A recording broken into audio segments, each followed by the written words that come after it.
त्यो कुचकुच हामीलाई आएको छैन। यो कुचकुच गर्नु परेको बाध्य उता क्याम्पसले पर्खाला त्यो पनि बाध्यता हो, यता स्कुल त्यो पनि बाध्यता। त्यो बाध्यता एकै बाध्यताको बजार हो। बजारलाई हामी विस्तार गरेर भित्र हरियाली, मैले त के सोच्छु भने वरिपरि हामीले हिँड्ने चाहिँ बाटो बनाउने होइन, त्यहाँ हरियाली सबै हुन्छ, बिचमा मैदान हुन्छ।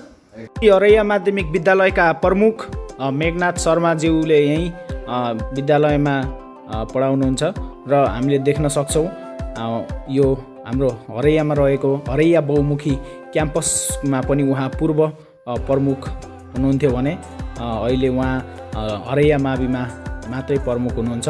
देख्न सक्नुहुनेछ तपाईँ यो क्याम्पस र यस विद्यालय। साथीहरू हेर्नुहोस्। नमस्कार आदरणीय दर्शकबिन, आज म हरैया स्थित हाम्रो बहुमुखी क्याम्पसका पूर्व प्रमुख र हाल हाम्रो हरैया माध्यमिक विद्यालयका मेघनाथ शर्माज्यूको घरमा हामी जाँदैछौँ र मेरो साथमा हुनुहुन्छ हाम्रो यस अस्नेहा युवा क्लबका अध्यक्ष दुर्गा राजकोटीज्यू। उहाँहरूले विभिन्न जिज्ञासा तथा प्रश्नहरू लिएर आज हामी आइपुगेका छौँ मेघनाथ सरको घरमा। हेर्नुहोस् साथीहरू, हामी हरैया चोकमा आइपुगेका छौँ। तपाईँहरू देख्न सक्नुहुनेछ यो अति सुन्दर दृश्य हाम्रो हरैया चोकको रहेको छ। यो निलो एनआइसी ब्याङ्कको साइडमा रहेको घर हाम्रो मेघनाथ सरज्यूको रहेको छ। हामी आउँदैछौँ, झर्दैछौँ। हाम्रो दुर्गा राजकोटीज्यू आज हाम्रो मेघनाथ सरको घरमा आइपुग्नु भएको छ विभिन्न प्रश्नहरू जिज्ञासाहरू लिएर। देख्न सक्नुहुनेछ तपाईँहरूले, हामी हरैया चोकमा छौँ यति बेला। मेघनाथ सरको घरमा आइपुगेका छौँ साथीहरू, तपाईँहरू देख्न सक्नुहुनेछ। नमस्कार आदरणीय दर्शकबिनहरू, आज म यस कञ्चन गाउँपालिका अन्तर्गतको एकमात्र हरैया बहुमुखी क्याम्पसका पूर्व क्याम्पस प्रमुख तथा हरैया माविका वर्तमान प्रह तथा कञ्चन गाउँपालिकाका शिक्षक महासङ्घका वर्तमान अध्यक्ष आदरणीय गुरु मेघनाथ शर्माजीको घरमा म आएको छु। र आज हामीले चाहिँ शिक्षा सम्बन्धी विशेष गरिकन कञ्चन गाउँपालिकामा शिक्षाको स्तर कस्तो छ, यहाँको स्कुलका भौतिक संरचना कस्तो छन् र यहाँको चाहिँ शैक्षिक स्तर उन्नति गर्नको निम्ति चाहिँ यहाँले चाहिँ खेल्नुभएको भूमिका बारेमा चाहिँ हामी चाहिँ कुराकानी गर्दैछौँ। स्वागत छ। धन्यवाद। सर्वप्रथम हजुरलाई म बधाई दिन चाहन्छु। अब यो हाम्रो यो सामाजिक विकास डिभिजन कार्यालयले यो 14वटा उत्कृष्ट शिक्षकमध्ये कञ्चन गाउँपालिकाबाट हजुर चाहिँ उत्कृष्ट शिक्षकमा पढ्न सफल भएकोमा हजुरलाई म बधाई दिन चाहन्छु। धन्यवाद। र आजको कुराकानीमा मले चाहिँ हजुरलाई विशेष गरिकन हजुरको चाहिँ यो प्रारम्भिक शिक्षा कहाँबाट सुरु भयो र तपाईँको चाहिँ मास्टर डिग्री कुन विषयमा कहाँबाट चाहिँ तपाईँ चाहिँ गर्नुभयो, पहिले यसो स्पष्ट बताइदिनु। अब मेरो सुरुवाती क्लास भनेको रुद्रपुर मावि कक्षा 3 सम्म त्यहाँ पढ्यो। त्यसपछि 4 कक्षामा गजडी माविमा भर्ना भएर 10 कक्षासम्म त्यहाँ। त्यसपछि पाल्पा मल्टिपल क्याम्पसमा आइएससी पाल्पा। त्यसपछि बुटोल बहुमुखी क्याम्पसमा ब्याचलर बिए, अनि त्यसपछि सप्तकण्डी क्याम्पस नारायणगढमा बिएड र त्रिभुवन युनिभर्सिटी कृतिपुरमा एमएड गरेर मेरो चाहिँ छ। अहिले म एलएलबीको 3rd इयरमा छु बुटोल बहुमुखी क्याम्पसमा। गणितबाट होइन? गणितबाट, अरू सबै गणितबाट भयो। अहिले चाहिँ कानुनमा पनि केही ज्ञान हासिल गरौँ भनेर एलएलबी 3rd इयरमा अहिले रनिङ छ।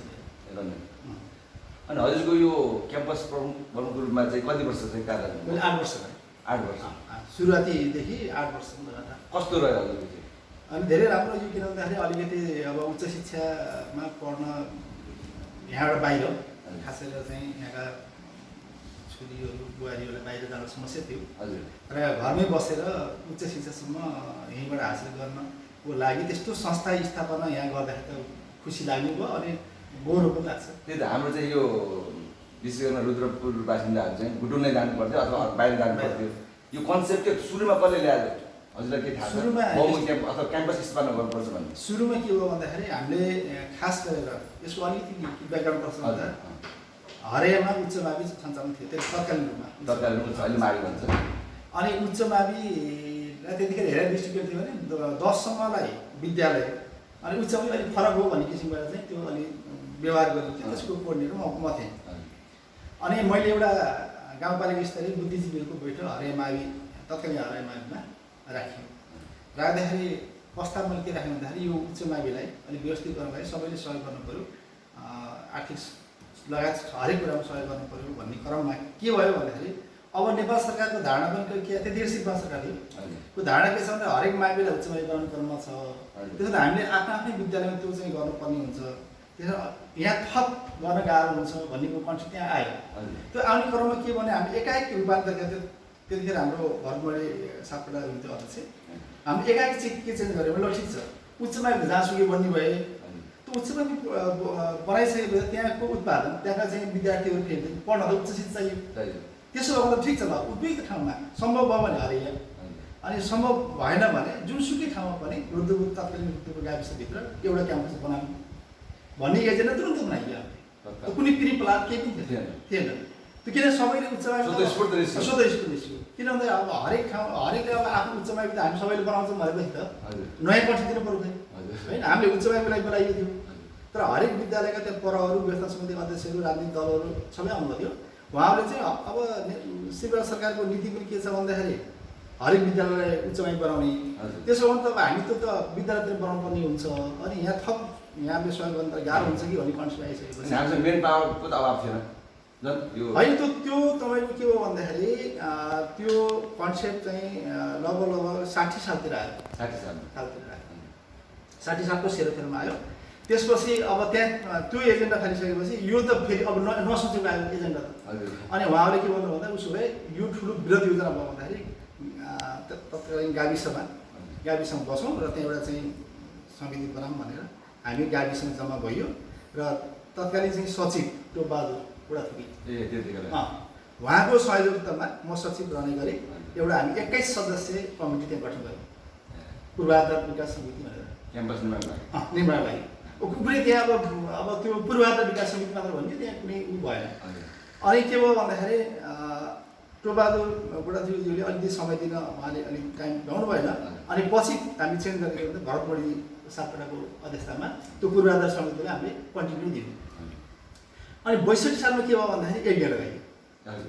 यज्ञ लगाउँदा के भयो भन्दाखेरि अब यो एउटा क्याम्पस भन्ने शब्द त्यहाँ राखौँ है। अहिले त्यतिखेरसम्म पनि क्याम्पसै बनाउन सकिएला, यहाँ क्याम्पस सक्ला होइन भन्ने कुरो विरोध चाहिँ हामीले होमवर्क गरेका थिएनौँ। तर एउटा क्याम्पस भन्ने शब्द राखौँ जुन चाहिँ आकर्षण एउटा बन्छ है। त्यहाँ भनिसकेपछि के हो भने क्याम्पसको हामीले क्याम्पस निर्माण गर्न भन्यौँ न। त्यो किन हामीलाई अझै पनि के थियो भने क्याम्पस बन्छै भन्ने ज्ञान थिएन। तर हामीले के भन्यौँ भन्दाखेरि उच्च मावि सञ्चालन त त्यो भयो, हरेकमा उच्च मावि सञ्चालन, तर क्याम्पसको पूर्वाधार विकासको लागि राखियो। किनभने त्यो पूर्वाधार विकास भने त भोलि अन्त मान्छे किन क्याम्पस बनाएन भन्नु सक्दैन नि त होइन। त्यसमा क्याम्पस पूर्वाधार विकासको लागि भनेर त्यो हामी लोगो राख्यौँ र यज्ञ गरियो। यज्ञ गर्दा के भन्दा सोचे भन्दा धेरै पैसा उठ्यो। हामीले 16 लाखको कन्सेप्ट गरेका थियौँ, 52 लाख चाहिँ समथिङ उठ्यो। 16 लाख अनुमान गर्नु 52 लाख त्यतिखेर द्वन्द थियो, साह्रो थियो होइन। त्यो अब चाहिँ त्यो भयो भन्दाखेरि अनि त्यो उठिसकेपछि के भयो भन्दा अब क्याम्पसतिर ओरिएन्टेड भयो है। अब सबै के भयो क्याम्पसतिर ओरिएन्टेड हुँदै भनेर 64 सालमा अब चाहिँ हामी क्याम्पस स्थापना गर्न सक्यौँ। त्यसपछि हामीले त्यो तदर्थ समिति गठन गऱ्यौँ नरेन्द्रजीको अध्यक्षतामा र त्यो बनाएर क्याम्पस चाहिँ स्थापना गरियो र लगातार 8 वर्ष मैले त्यहाँ गरेँ। सुरुवातको क्याम्पसबाट हजुर हुनुहुन्छ मनै अनि त्यति व्यवस्थापन समितिको अध्यक्ष हुन्थ्यो कि हुन्थेन? हुने तदर्थ समिति बनाएर हामीले बनाएको थियौँ। त्यसको नरेन्द्रजी हुनुभयो। नरेन्द्रजी हुनुभयो संस्थापक उहाँ सुरु गर्नुभयो। अनि क्याम्पस चाहिँ हामीले अनुमति लिएर क्याम्पस चाहिँ 64 सालदेखि सुरुबाटै सुरुबाटै बनाएको है। अब पछि अलिकति यो अब एक ठाउँको थाइटिजन अन्त गर्न नपाउने कुरा आयो। 8 वर्ष गर्नुभयो। 8 वर्ष गरे। अनि सुरुमा विद्यार्थी पाउनु कति गाह्रो हुन्थ्यो? सुरुमा त सुरुमा यस्तो भयो। सुरुमा पनि हाम्रो धेरै समस्या किन भएन भन्दाखेरि सुरुमा पहिल्यै +2 पास गरेका, सर्टिफिकेट लेभल पास गरेका तर अन्यत्र गएर पढ्न नभएका हामीले ब्याचलर मात्रै स्थापना गरे होइन? ब्याचलर होइन। अनि कुन कुन फ्याकल्टी थियो सर सुरु? सुरुमा एजुकेसन मात्र। अहिले कुन कुन छ सर? अहिले एजुकेसन र म्यानेजमेन्ट। अनि हाम्रो मास्टर डिग्रीको प्लान त छैन? मास्टर डिग्रीको अब अहिले अब क्याम्पसले QA-मा जाने भनेर एउटा सोच बनाएर विरोध योजना बनाइरहेको छ। त्यो गइसकेपछि स्वाभाविक डिग्री पनि हुन्छ। अहिले त विद्यार्थी त एकदम अहिले त चाप छ। अन्त जब 400 भन्दा माथि छ। त्यही त हजुरको सुरुमा भारत देशमा चाहिँ होइन एकदम लगनशील भएर चाहिँ लाग्नु भएको रहेछ होइन। त्यस्तै अब हजुर अब कञ्चन गाउँपालिकाको होइन शिक्षक महासङ्घको अध्यक्ष पनि हुनुहुन्छ। वास्तवमा यो शिक्षक महासङ्घको स्थापना होइन के लागि हो, यसको काम हजुरको काम गर्दै अधिकार के हुन्छ? अब यो के छ भन्दाखेरि अब यसको आवश्यकता किन हो? सबभन्दा पहिला हाम्रो चाहिँ शिक्षकहरूको काम कर्तव्य अधिकार, हजुर खास गरेर कर्तव्य र अधिकार मात्र हामीले खोज्दैन, हाम्रो कर्तव्य पनि हामीले गर्नुपर्छ होइन। अब कर्तव्य र अधिकारको लागि नेपाल शिक्षक चाहिँ राष्ट्रिय शिक्षक सङ्गठन भन्ने एउटा सुरुमा थियो र पछि यो बौद्ध आइसकेपछि के भयो भन्दाखेरि दलगत रूपमा शिक्षकहरूको सङ्घ सङ्गठन पनि विभाजित हुँदै हुँदै गएर थुप्रै यहाँ चाहिँ आफ्नो पार्टीसँग नजिक रहेका है। अब शुभेच्छुक भन्नु कुरो अब ठ्याक्कै भारतीयसँग त भन्नु भएन तर शुभेच्छुकको रूपमा धेरै सङ्घ सङ्गठनहरू भइसकेपछि के भन्दाखेरि हरेकले आफ्नो आफ्नो किसिमबाट आन्दोलन गर्दा त्यो सफल हुन सकेन। अनि त्यो नभइसकेपछि एउटा नेपाल शिक्षक युनियन भनेर एउटा गठन भयो। सबै पार्टीलाई समेट्ने, सबै पार्टी भन्दा सबै सङ्घ संगठनलाई समेटेर कुनै पार्टी विशेष नभएर त्यो एउटा शिक्षक युनियन भनेर चाहिँ गठन भयो। त्यसमा खास गरेर माओवादी समर्थक शिक्षक साथीहरू त्यसमा समावेश हुन चाहनुभयो है। उहाँहरू अलिकति द्वन्द्वमा हुनुहुन्थ्यो, हुनु भएन। त्यसपछि त्यसलाई भङ्ग गरेर शिक्षक महासङ्घ भनेर सबैको साझा सङ्गठन चाहिँ निर्माण भयो। त्यसमा सबै आबद्ध कर्मचारी परिषददेखि हरेक सबै त्यहाँ वैधानिक संस्था छ, एकदम वैधानिक। नेपाल सरकारले चिन्ने भयो त्यसलाई, हाम्रो चाहिँ नीतिमा अथवा शिक्षा नियमावलीमा भएको भनेको नेपाल शिक्षक महासङ्घै हो होइन। तर त्यसमा आबद्ध संस्थाहरू भनेर औला पनि भन्छ, मान्छ चिन्छ चिन्दैन चिन्नु होइन। त्यसमा आबद्ध संस्था भनेको अब यी विभिन्न संस्थाहरू भए, तर त्यसको चाहिँ मेन के भन्दाखेरि त्यो शिक्षक महासङ्घ भनेर वैधानिक र नेपाल सरकारले शिक्षा नियमले उल्लेख गरेको सङ्घ हो। यसको काम कर्तव्य अधिकार के हो? काम कर्तव्य अधिकार त सबभन्दा पहिला त के हो भन्दाखेरि यसले शिक्षकको कर्तव्यको उल्लेख गर्छ। कर्तव्य हाम्रो कम्तीमा जुन पेसामा हामी आबद्ध छौँ त्यो पेसाप्रति वफादार भएर हामी काम गर्नुपर्छ र कर्तव्य गऱ्यो भने मात्र अधिकार हुन्छ भन्ने कुरालाई फोकस गर्छ। अब सँगसँगै के भने अधिकारको कुरा पनि बढी फोकस अहिले पछि भनौँ हाम्रो अवस्था हेर्ने हो भने त हामी अहिले पञ्चनभरि नै अनुगमन गर्न अधिकार छ। किन नहुने त्यो अब हामी अनुगमन बनाएर यो एडमिनिस्ट्रेटिभ टाइपको हुँदैन, हाम्रो प्रशासनिक टाइपको त हुँदैन। तर के हुन्छ भन्दाखेरि हाम्रा शिक्षक साथीहरू अन्यायमा कति परे त्यो पनि हामी हेर्छौँ। सँगसँगै अन्याय भनेर अनावश्यक रूपमा हाम्रा साथीहरूले चाहिँ आफ्नो ड्युटीभन्दा बाहिर गएर कुनै क्रियाकलाप गर्नुभएको छ भने त्यसलाई पनि हामीले फेरि चाहिँ कन्ट्रोल गर्ने, सम्झाउने, बुझाउने होइन, त्यो गर्ने काम हाम्रो अधिकार रहन्छ। किनभने हाम्रो माथि देखिन्छ कर्तव्य र अधिकारको लागि शिक्षकहरू शिक्षक कर्मचारीको कर्तव्य र अधिकार मात्र हो। कति सदस्य समिति छ? अब हाम्रो अहिले लेटेस्ट यहाँ के भयो भन्दाखेरि अब शिक्षक महासङ्घ अलिक फरक छ। सङ्घ सङ्गठनमा के छ भन्दाखेरि निःशुल्क शिक्षकहरू त्यहाँ समावेश हुन्छन्। महासङ्घमा के हुन्छ नेपाल सरकारबाट तलब खाने व्यक्तिहरूको मात्र यसमा सदस्य हुन्छ। जस्तो शिक्षक महासङ्घको आफ्नै सदस्य हुँदैन, शिक्षक महासङ्घको आफ्नै सदस्य हुँदैन होइन। त्यो आबद्ध संस्थाहरूको सदस्य यताको सदस्य मानिन्छ हामीले। जस्तो नेपाल राष्ट्रिय शिक्षक सङ्गठनमा चाहिँ भयो यो त्यहाँ आबद्ध हुनु पर्यो, त्यहाँ आबद्ध हुनु पर्यो, त्यहाँ नभएकोले त्यहाँ समावेश गरिन्न। जस्तै नेपाल शिक्षक सङ्घ छ भने सबै शिक्षकहरू त्यहाँ आबद्ध नभएको हुन सक्यो होइन। अब यो भनौँ न मैले अघि भनिसकेँ तपाईँले विभिन्न पार्टीसँग नजिक रहेर विभिन्न खुले छन्, त्यसमा आबद्ध हुनुलाई निःशुल्क सबै हुन पाउँछन् त्यहाँ। तर त्यहाँ भए पनि महासङ्घमा के हुन्छ भन्दा नेपाल सरकारबाट तलब भत्ता खाने शिक्षक कर्मचारी मात्र यसका सदस्य मानिन्छ हामीले। त्यो बाहेक अहिलेसम्म यो संस्थागत शिक्षण सरकार भएन त्यति मात्र होइन। अब हामी खास गरेर भने त यो विद्यालयमा निःशुल्क शिक्षक साथीहरू हुन्छन्, त्यो पनि हाम्रो सदस्य हुनुहुन्न। तर हाम्रो फोकस पनि त्यहाँ हुन्छ किन उहाँको हक अधिकारको लागि हामी फेरि लड्छौँ। अनि अहिलेसम्म त्यस्तो केही रेकर्ड छ शिक्षकहरू चाहिँ अन्यायमा परेको र तपाईँहरू मात्र सहयोग होइन।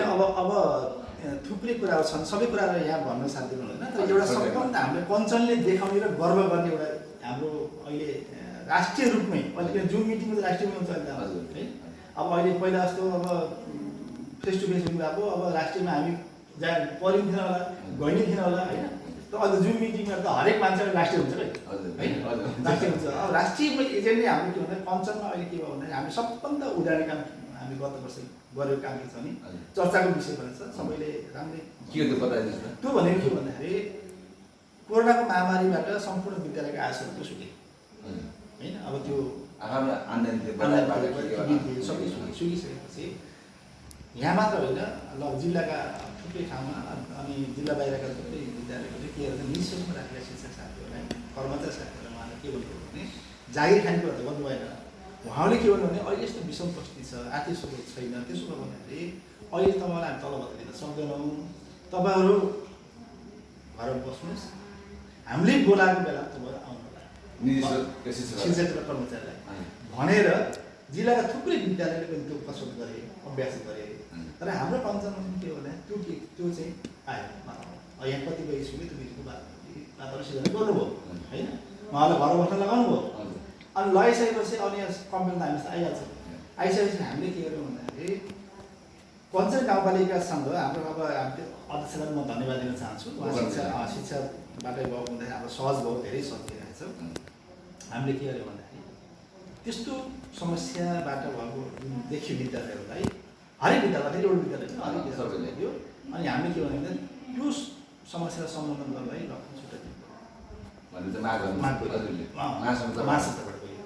गरिसकेपछि कस्तो प्रतिक्रिया आयो? उहाँले चाहिँ सुरुमा त अब यो नियम भन्ने कुरा आउँछ होइन, नियम मिली नमिल्ने कुरा आउँछ, बजेटको कुरा आउँछ। तर पछि गर्दै जाँदाखेरि उहाँहरू कन्डिसन हुनुभयो होइन, हामी दिन्छौँ। अनि बजेट भागमा पनि त्यो कुरा आयो, तर रकम चाहिँ क्लियर आएन। 1,70 लाख रुपियाँ टेन्टेटिभ भनेर उहाँले छुट्याइदिनु, 70 लाख भनेर छुट्याइदिनु।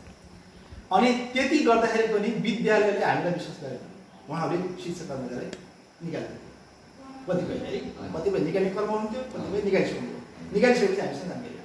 अनि हामी परलाई व्यवस्था समितिलाई भेटेर हामीले के भन्यो भने तपाईँहरू शिक्षकको तलब भत्ताको लागि जुन दिनुपर्छ त्यसलाई अब टेन्सन नलिनुहोस् है, टेन्सन नलिनुहोस्। त्यसको जिम्मेवारी महासङ्घ, त्यसको जिम्मेवारी पञ्चायतले फेरि गाउँपालिकाले के भन्यो भन्दाखेरि यो गाउँपालिकाले जिम्मेवारी लियो भने कन्टिन्यू जान पर्छ, त्यही हो या त्यो समस्या हुन्छ। हामीले के गर्छौँ भने महासङ्घको चाहिँ तपाईँले चाहिँ गरेको कामलाई हामी सपोर्ट गर्छौँ, तर त्यसको फेरि कन्टिन्युटीको कुरा हामी गर्न सक्दैनौँ है। त्यस कारण चाहिँ यो जिम्मेवारी तपाईँहरूबाट सम्पन्न गर्नुहोस्, कसरी चिन्ता गर्नुपर्छ के गर्नु तपाईँले गर्नुहोस्, रकम हामी दिन्छौँ भनिसकेपछि त्यो जिम्मा हामीले लियौँ। अनि त्यो सम्झाएर हामी के शिक्षा साथीलाई जम्मा गरेर पहिला उहाँलाई के भन्यो भने हामीसँग रकम यति छ, समानुपातिक रूपमा हामी रकम बाँड्छौँ सबैलाई। जति महिना लकडाउनले चाहिँ तपाईँको चाहिँ स्कुल खुल्दैन त्यहाँसम्मको तलब भत्ता तपाईँले यही बाँडेर खाने, विद्यालयलाई थप प्रेसर दिने होइन, आर्थिक बोध दिने होइन भने सबै ओके हो। लगभग कतिजना हुनु? 141 भन्दा बढी हामी यहाँ देख्छौँ होइन, 141 भन्दा बढी त्यो थियो तथ्यमा 141 भन्दा बढी शिक्षा कर्मचारी होइन, निजी स्रोतबाट चाहिँ 141 पञ्चनमा त्यो चाहिँ मसँग डाटै छ यहाँ। भनेपछि मासिक लगभग कति जान्थ्यो उहाँहरूलाई? मासिकमा यस्तो छ अब यो अब धेरै न्यून छ, धेरै न्यून छ, अब यो स्केल छैन, धेरै न्यून छ।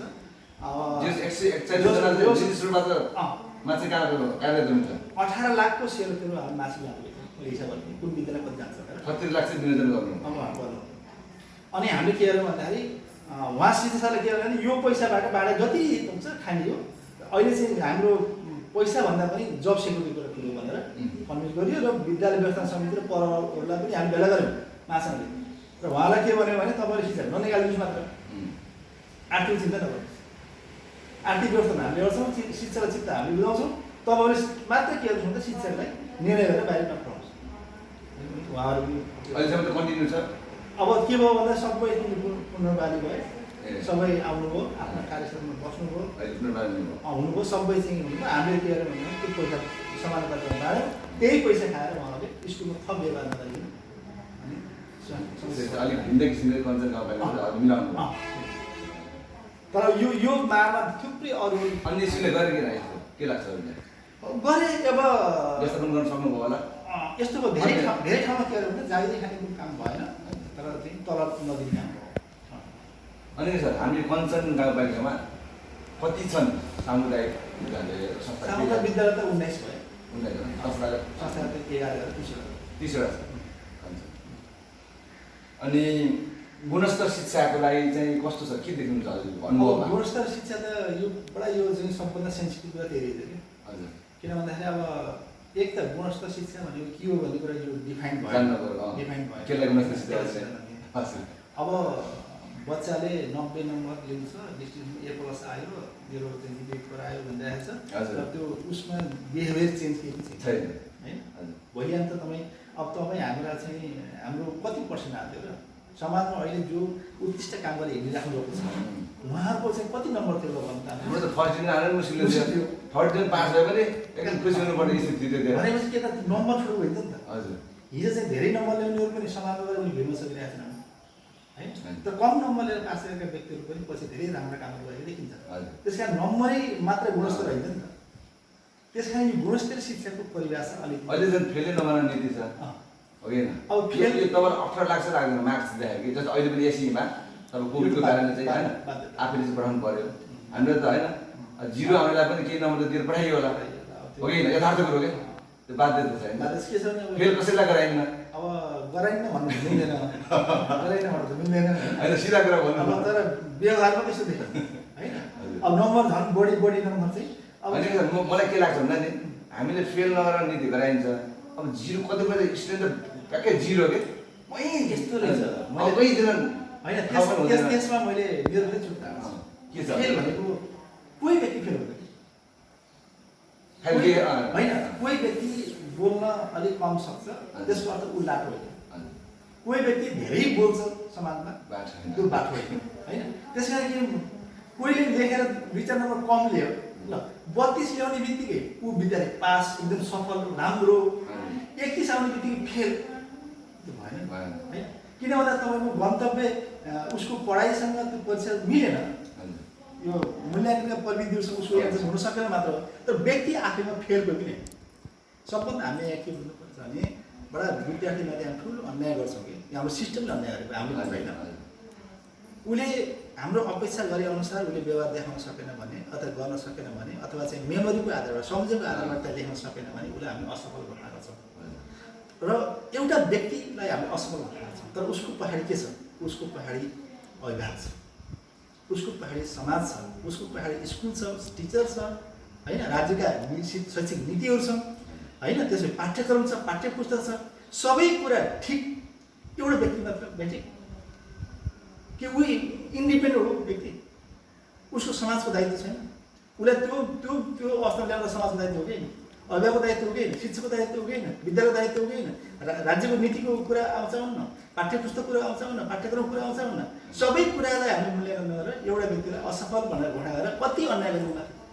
हामीले खालि अब तपाईँको चाहिँ 3-4वटा परीक्षा लिन्छ त्यसैको आधारमा उसले कति लेख्न सक्छ होइन, अरूका भूमिकालाई हामीले 0 मानिन्छ एउटाको मात्र हो। त्यसैलाई मात्रै मूल्याङ्कन गर्छ। यो गलत छ भन्ने हजुरको भनाइ किन कुनै कुरा पनि ऊ इन्डिपेन्डेन्ट छैन। इन्डिपेन्डेन्ट रूपमा ऊ मात्र भएको भए उसलाई मात्र दोष दिने नीति हो। ऊ त इन्डिपेन्डेन्ट छैन, यो परिवेश बाँधिएको छ। भनेपछि हामीले मूल्याङ्कन समग्रतामा गर्नुपर्छ। विद्यालयले कति भूमिका गर्यो त, पाठ्यक्रमले कतिको भूमिका गर्यो, शिक्षा नीति कस्तो छ हाम्रो, मूल्याङ्कन प्रविधि कस्ता छन्, यी सबै कुरा मूल्याङ्कन गरेर त्यो बल्ल त्यो व्यक्तिलाई हामीले गर्नुपर्नेमा अरू कुरा सबै चोखेर दुधले नुहाए जस्तो भएर अरू साइडमा लाग्ने अनि एउटा व्यक्ति असफल भइस् त काम नलाग्ने भइस्, गोबर गणेश भइस् भनेर चाहिँ उसलाई किन लगाइदिएपछि उसकोमा साइकोलोजिकल असर कस्तो पर्ला त्यो बच्चालाई। तर भोलि बिहान त उसले धेरै राम्रो गरेर गएको पनि छ त इतिहास छैन। त्यस कारण के भन्छ यो फेल पास भन्ने कुरा आफैमा राम्रो हुन्छ कि।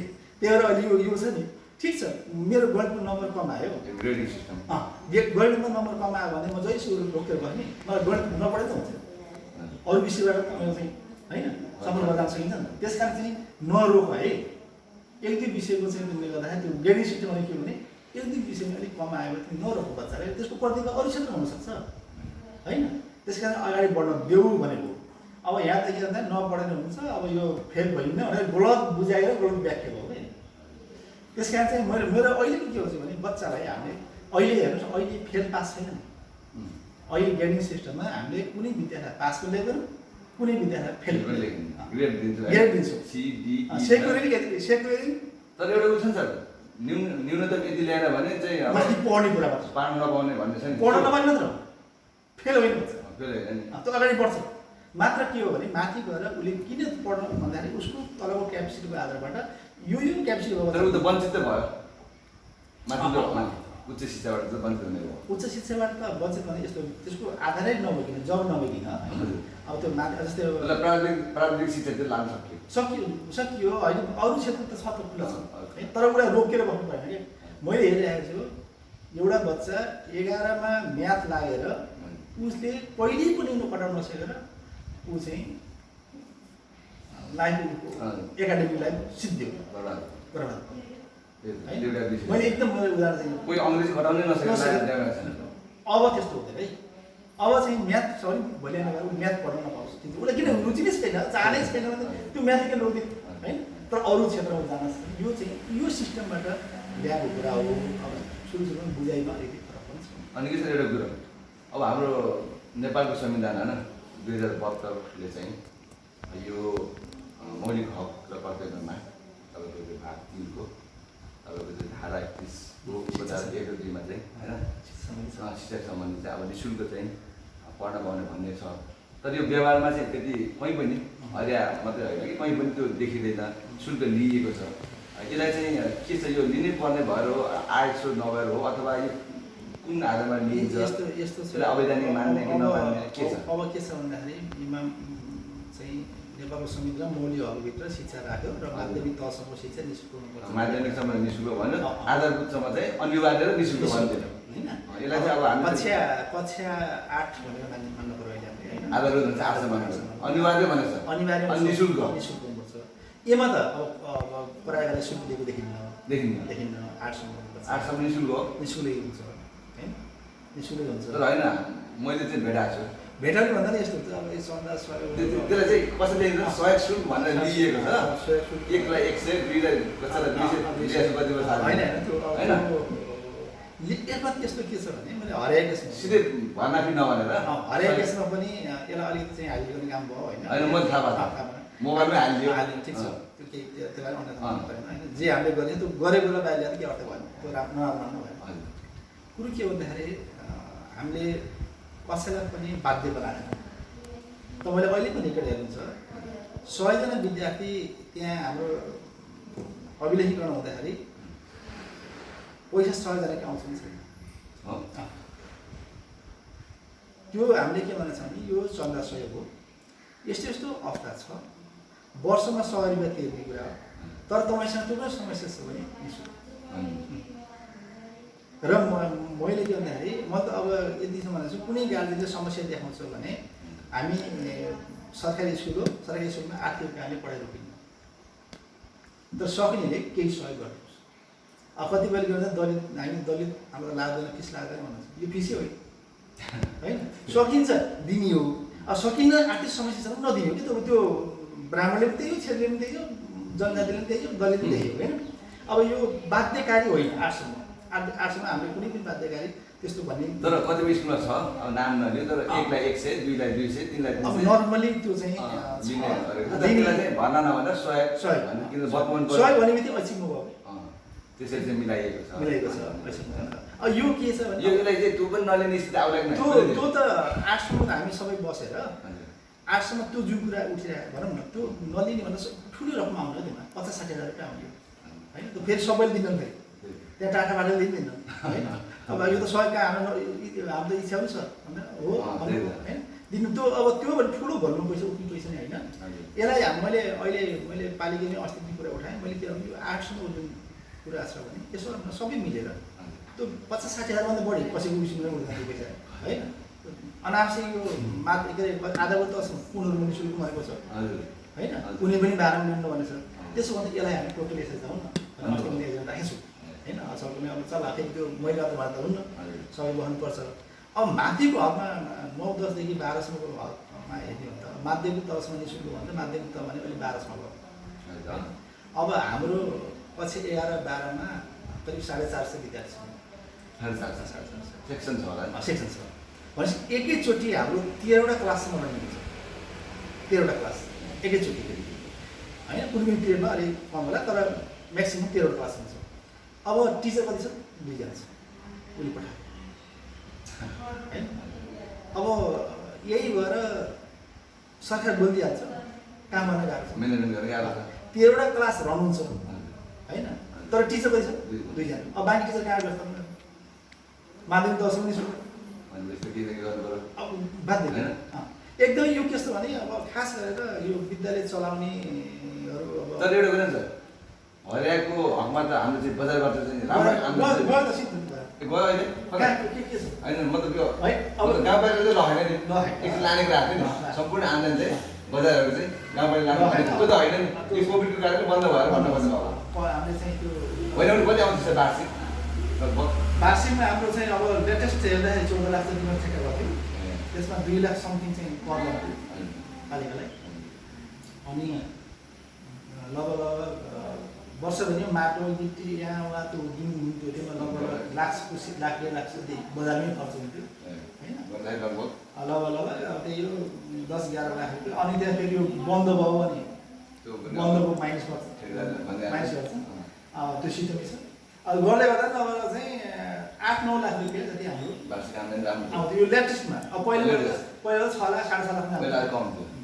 अनि कञ्चनभरिकै सबैभन्दा आम्दानी स्रोत यसैको हो के छ अरू अब सबैले तपाईँले बुझिरहनु छ। सबैले देखाउँदै बजारहरू है अब अहिले कोभिडले बजारको अब हाम्रो भौतिक संरचनाले अब बजारमा विस्तारित गर्नुपर्ने हुन्छ अब भौतिक संरचना त्यस्तो फेरि हाम्रो अर्को बिल्डिङहरू बनाइयो अझै हाम्रो मैले अस्ति विश्वविद्यालय लिइरहेको छु अझै हामीलाई कक्षा कोठा कम्तीमा पनि 16 अहिले अब हामीले विचार गर्नुपर्ने कुरा के भने हरेक माविलाई सम्पूर्ण माविको पनि व्याख्या गरिएको सम्पन्न त्रुटि त्यहाँनिर छ सम्पन्न भन्ने व्याख्या हुन्छ अहिले मैले के भन्छ नेपाल राज्यभरिमा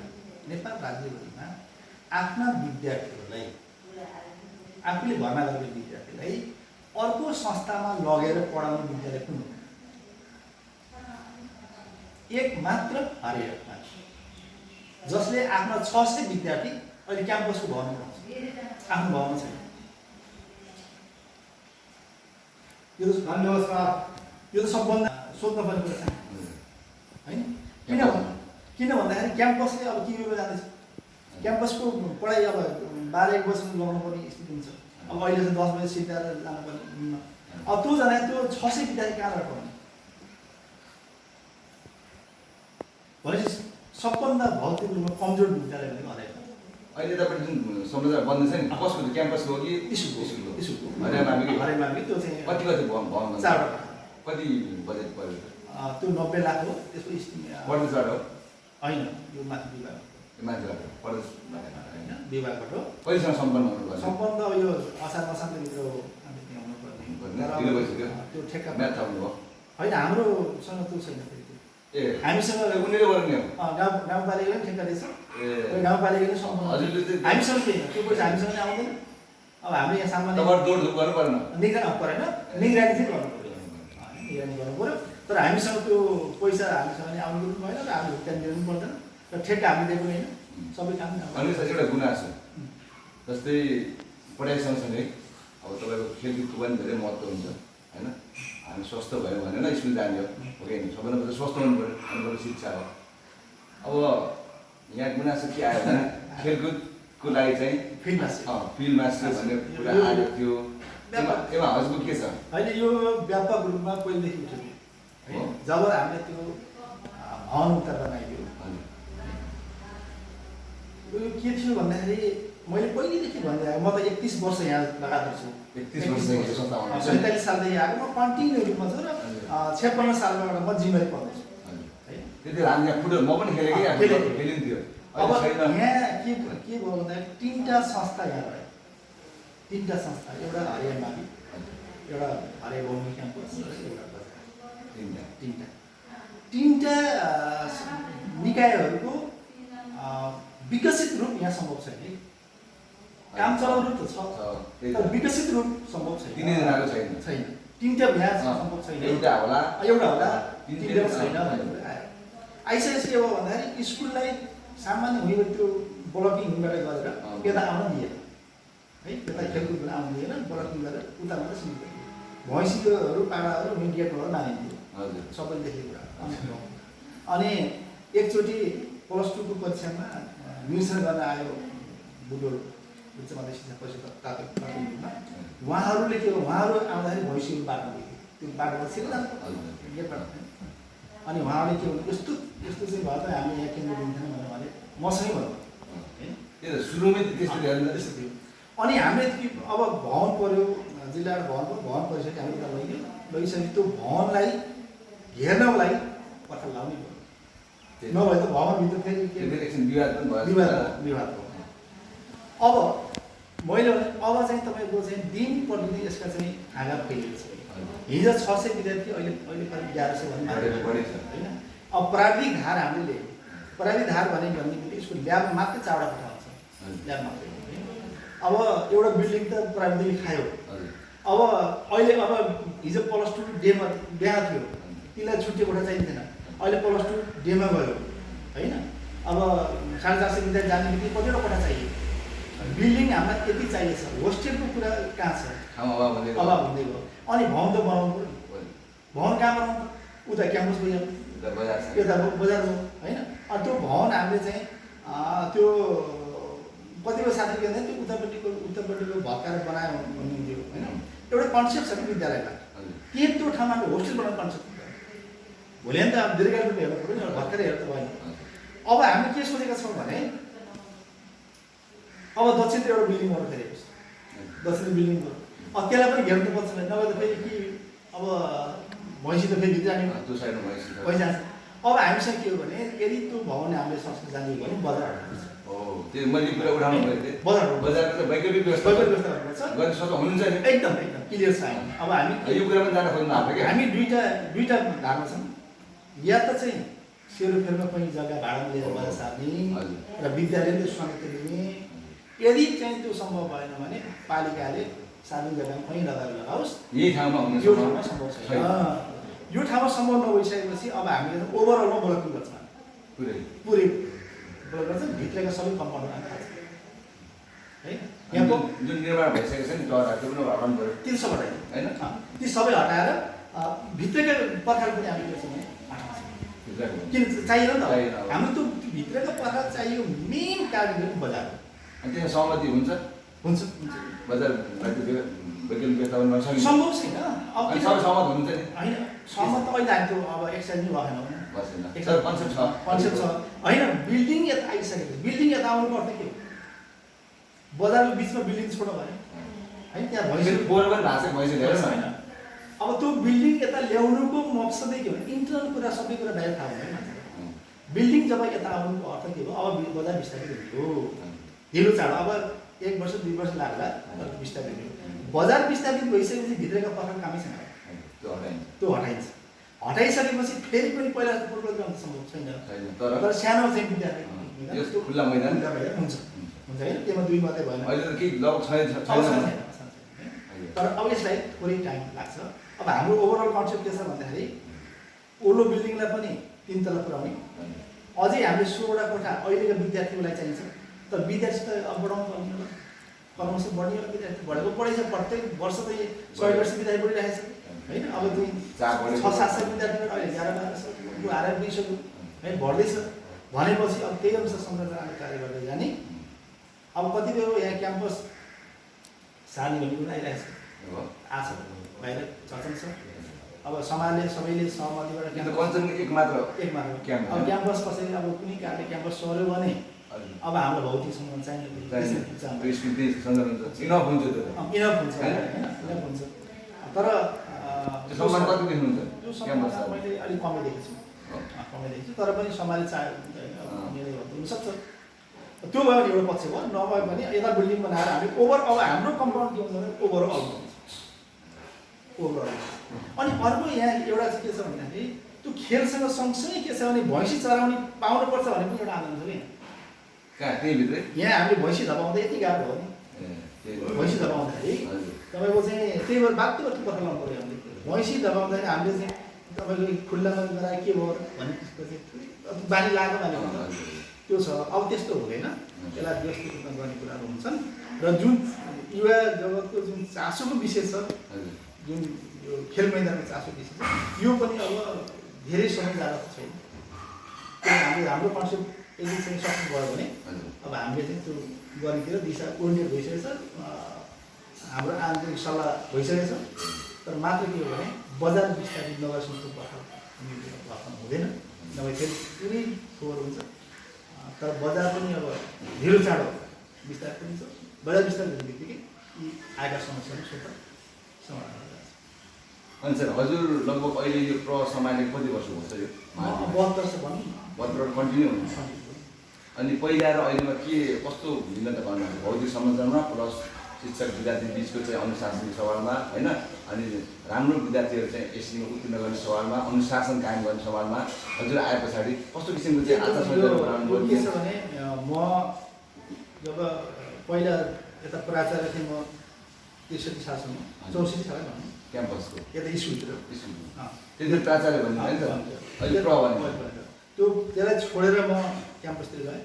क्याम्पसतिर गइसकेपछि यता आउँदाखेरि मलाई आर्टको रूपमा घाटा भयो। आर्ट किन भन्दा म त क्याम्पसमा पाउने सुविधा पाउनु भएन यता होइन घाटा भयो। घाटा भइसकेपछि म केही समय नआउने कि अथवा जिम्मेवारी नलिने कि भन्नेमा थिएँ। पछि मैले एउटा भिजन बनाएँ म त्यहाँ गएर के गर्न सक्छु भन्ने एउटा भिजन चाहिँ र क्रमशः त्यो अनुसार काम गर्दै गर्दै गइयो। गइसकेपछि भौतिक संरचना नै हामीले थप्दै गयौँ, विद्यार्थी पनि बढ्दै गए र सुरुमा टिप्पणी के आयो भन्दाखेरि भौतिक संरचना बनाउन सजिलो हुन्छ, शैक्षिक गुणस्तर बढाउन गाह्रो हुन्छ, यो सरल मान्ने र मेहनतसँग त चाहिँ जिम्मा लिइसकेपछि भौतिक संरचना सुधार आयो, शैक्षिक त अझै भएन भन्ने जुन रूपमा प्रत्यक्ष रूपमा आयो कि अथवा बाहिर सुन्नुभयो सिधै सिधै अब शुभेच्छुक त भन्छ नि सिधै अब शुभेच्छुकले त सिधै हो नि भन्नु। त्यसपछि मैले धेरै सूक्ष्म एनालाइसिस गरेँ है, सूक्ष्म एनालाइसिस गरेँ। एनालाइसिस गरिसकेपछि अब भौतिक एउटा घर बनाउने त्यो दुनियाँ देख्छ शैक्षिक पद्धति देख्दैन। अनि मैले एकदम एनालाइसिस गर्दा के देखेँ भन्दाखेरि विद्यार्थीहरूको औसत अङ्क हरेक क्लासमा औसत अङ्क बढिरहेको छ। मैले चाहिँ 68 सालदेखिको सबै विद्यार्थीको होइन 68 सालदेखि कक्षाको मैले औसत अङ्क हेरेँ ख्याल गरेँ। 74 साल यो काम गरेँ मैले 74 सालमा है। अनि त्यो गर्दा 75 सालमा लाग्यो। यो हेर्दै हेर्दै आउँदा के छ भने विद्यार्थी देखिने गरी पढेको छैन बाहिरदेखि गरी। अनि तर औसत अङ्क के छ भने हरेक कक्षामा बढिरहेको छ।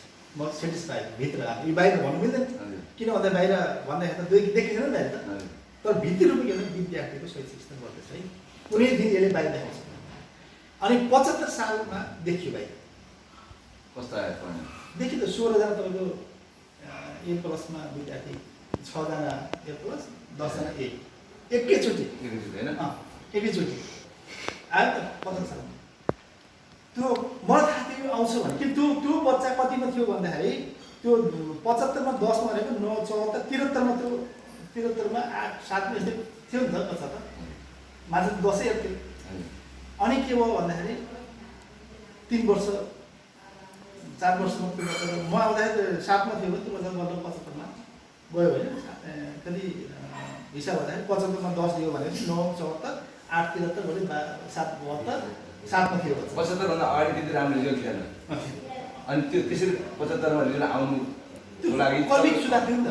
कर्मिक सुधार जुन बाहिर चाहिँ महसुस भएको थिएन तर कर्मिक सुधार भएको थियो। कसरी चाहिँ तपाईँले सुधार गर्नुभयो के नियमहरू चाहिँ तपाईँ नयाँ लागू गर्नुभयो होइन यसमा बाँकी त परिणाम त आयो नि त त्यतिकै त आएको होइन। सबभन्दा के थियो हजुरको मेहनत थियो शिक्षकहरूलाई त तपाईँले होइन केमा त के हो भने शिक्षकहरू जबसम्म शिक्षकले कक्षा कोठामा राम्रो पर्फर्मेन्स गर्छु भने भित्र आफूदेखि चाहन्न बाहिरबाट डोर लगाएर के हुन्छ। एकाडेमिक क्षेत्रमा यस्तो कतिपय ठाउँमा शिक्षकले प्रहलाई नटेर्ने पनि समस्या छ के छ त्यो त हाम्रो त्यसको त्यो सम्भव छैन छैन होइन कतिपय छ नि होइन त्यो छैन अहिलेसम्म त सम्भव पनि छैन। हामी सरकारको कतिपय त्यो हुँदैन होइन किन भन्दाखेरि म हुन्थेँ कुनै पनि काम त हो त्यो म 100% ग्यारेन्टी तर मैले कति ठाउँ दिएछु कतिपय हुनसक्ला या त म हुन्नु या त त्यो हुनै हुन्न होइन। तर पनि के हो भने तानासा किसिमको चिजलाई हामी लाग्दैन त्यो सम्भव छैन सम्भव छैन होइन। तर चाहिँ शिक्षकहरू लागेर हो। अनि मलाई सँगै के जोड्यो भने 75 साल त्यो रिजल्ट आउने बित्तिकै हामीले ब्यानरलाई टाल्यौँ र यहाँ संस्थागत विद्यालयले आफ्नो ब्यानर टाल्यो किनभने उहाँहरूको 2-3 जना छ आफ्नो 16 जना त्यो सम्भवै भएन। अनि व्याख्या के भयो भन्दाखेरि भल पानी भन्यो भलपानी अर्थात् भलपानी उमा त्यो बर्खामा पानी आउँछ मात्रै आयो एकछिन एकदिन मात्रै आएको पछि अब न इतिहासमा पहिला थियो अब भोलि होला यो भोलि आएर फेरि उस्तै हुन्छ उस्तै हुन्छ भन्ने खालको भयो। भन्ने कुरा आयो भन्ने कुरा आइसकेपछि त त्यो सहनु पर्यो फेरि एकैचोटि आज बोल्नु अनि कक्षा 8 को तपाईँको रिजल्ट भयो गाउँपालिकाले जिपिए 4 सहित हाम्रो बच्चाले टप हो पञ्चममा पञ्चममा संस्थागत विद्यालय हामी कुनै केही टप्नेहरू सामुदायिक विद्यालयतिर भन्ने भन्दैनौँ हामीले समग्रमा समग्रमा हाम्रो बच्चाले टप टपिसकेपछि अलिकति है केही परिवर्तन आएको छ। अब तपाईँ हाम्रो त्यसपछि हरेक कक्षामा अहिले तपाईँले हेर्नुहुन्छ मैले हरेक कक्षामा टप विद्यार्थीको लिस्ट खुलेछ हो अहिले जुनसुकै कक्षामा हेर्नुहोस् तपाईँको चाहिँ A+ ल्याउने विद्यार्थीको सङ्ख्या कमै छ।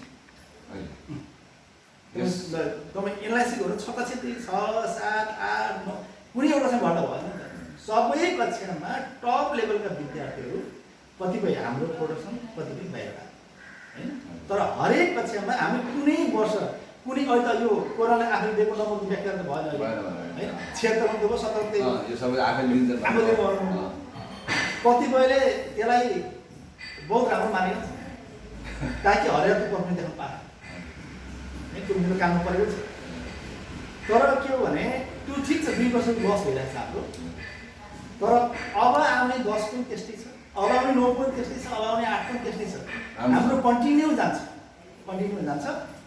यसले के गर्छ भन्दाखेरि अब हामी गन्तव्य सही पुगिरहेको छौँ र प्रगति राम्रो हुन्छ होइन त्यो कक्षा 8 को रिजल्ट देखाइरहेको छ कक्षा 10 को रिजल्ट देखाइरहेको छ अरू त हामी आन्तरिक त कसैले भन्ने कुरो भएन कसैले मान्नु मान्दैन होइन त्यस कारण अब शैक्षिक स्तरमा हाम्रो सुधार हुँदै गएको छ अब हामी भलपानी भन्ने साथीको लागि उहाँ के भन्नु लगत्तै त्यो सीको आयो रिजल्ट उहाँले भलपानी भन्ने क्रममै 8 को रिजल्ट गाउँपालिकाले निकाल्यो अनि 8 भने अब उहाँको बच्चालाई टपिसकेपछि त त्यो त अब अलिअलि यी क्लियर पाउनु पऱ्यो अझै त्यो भएपछि त मान्छेमा यी भयो भने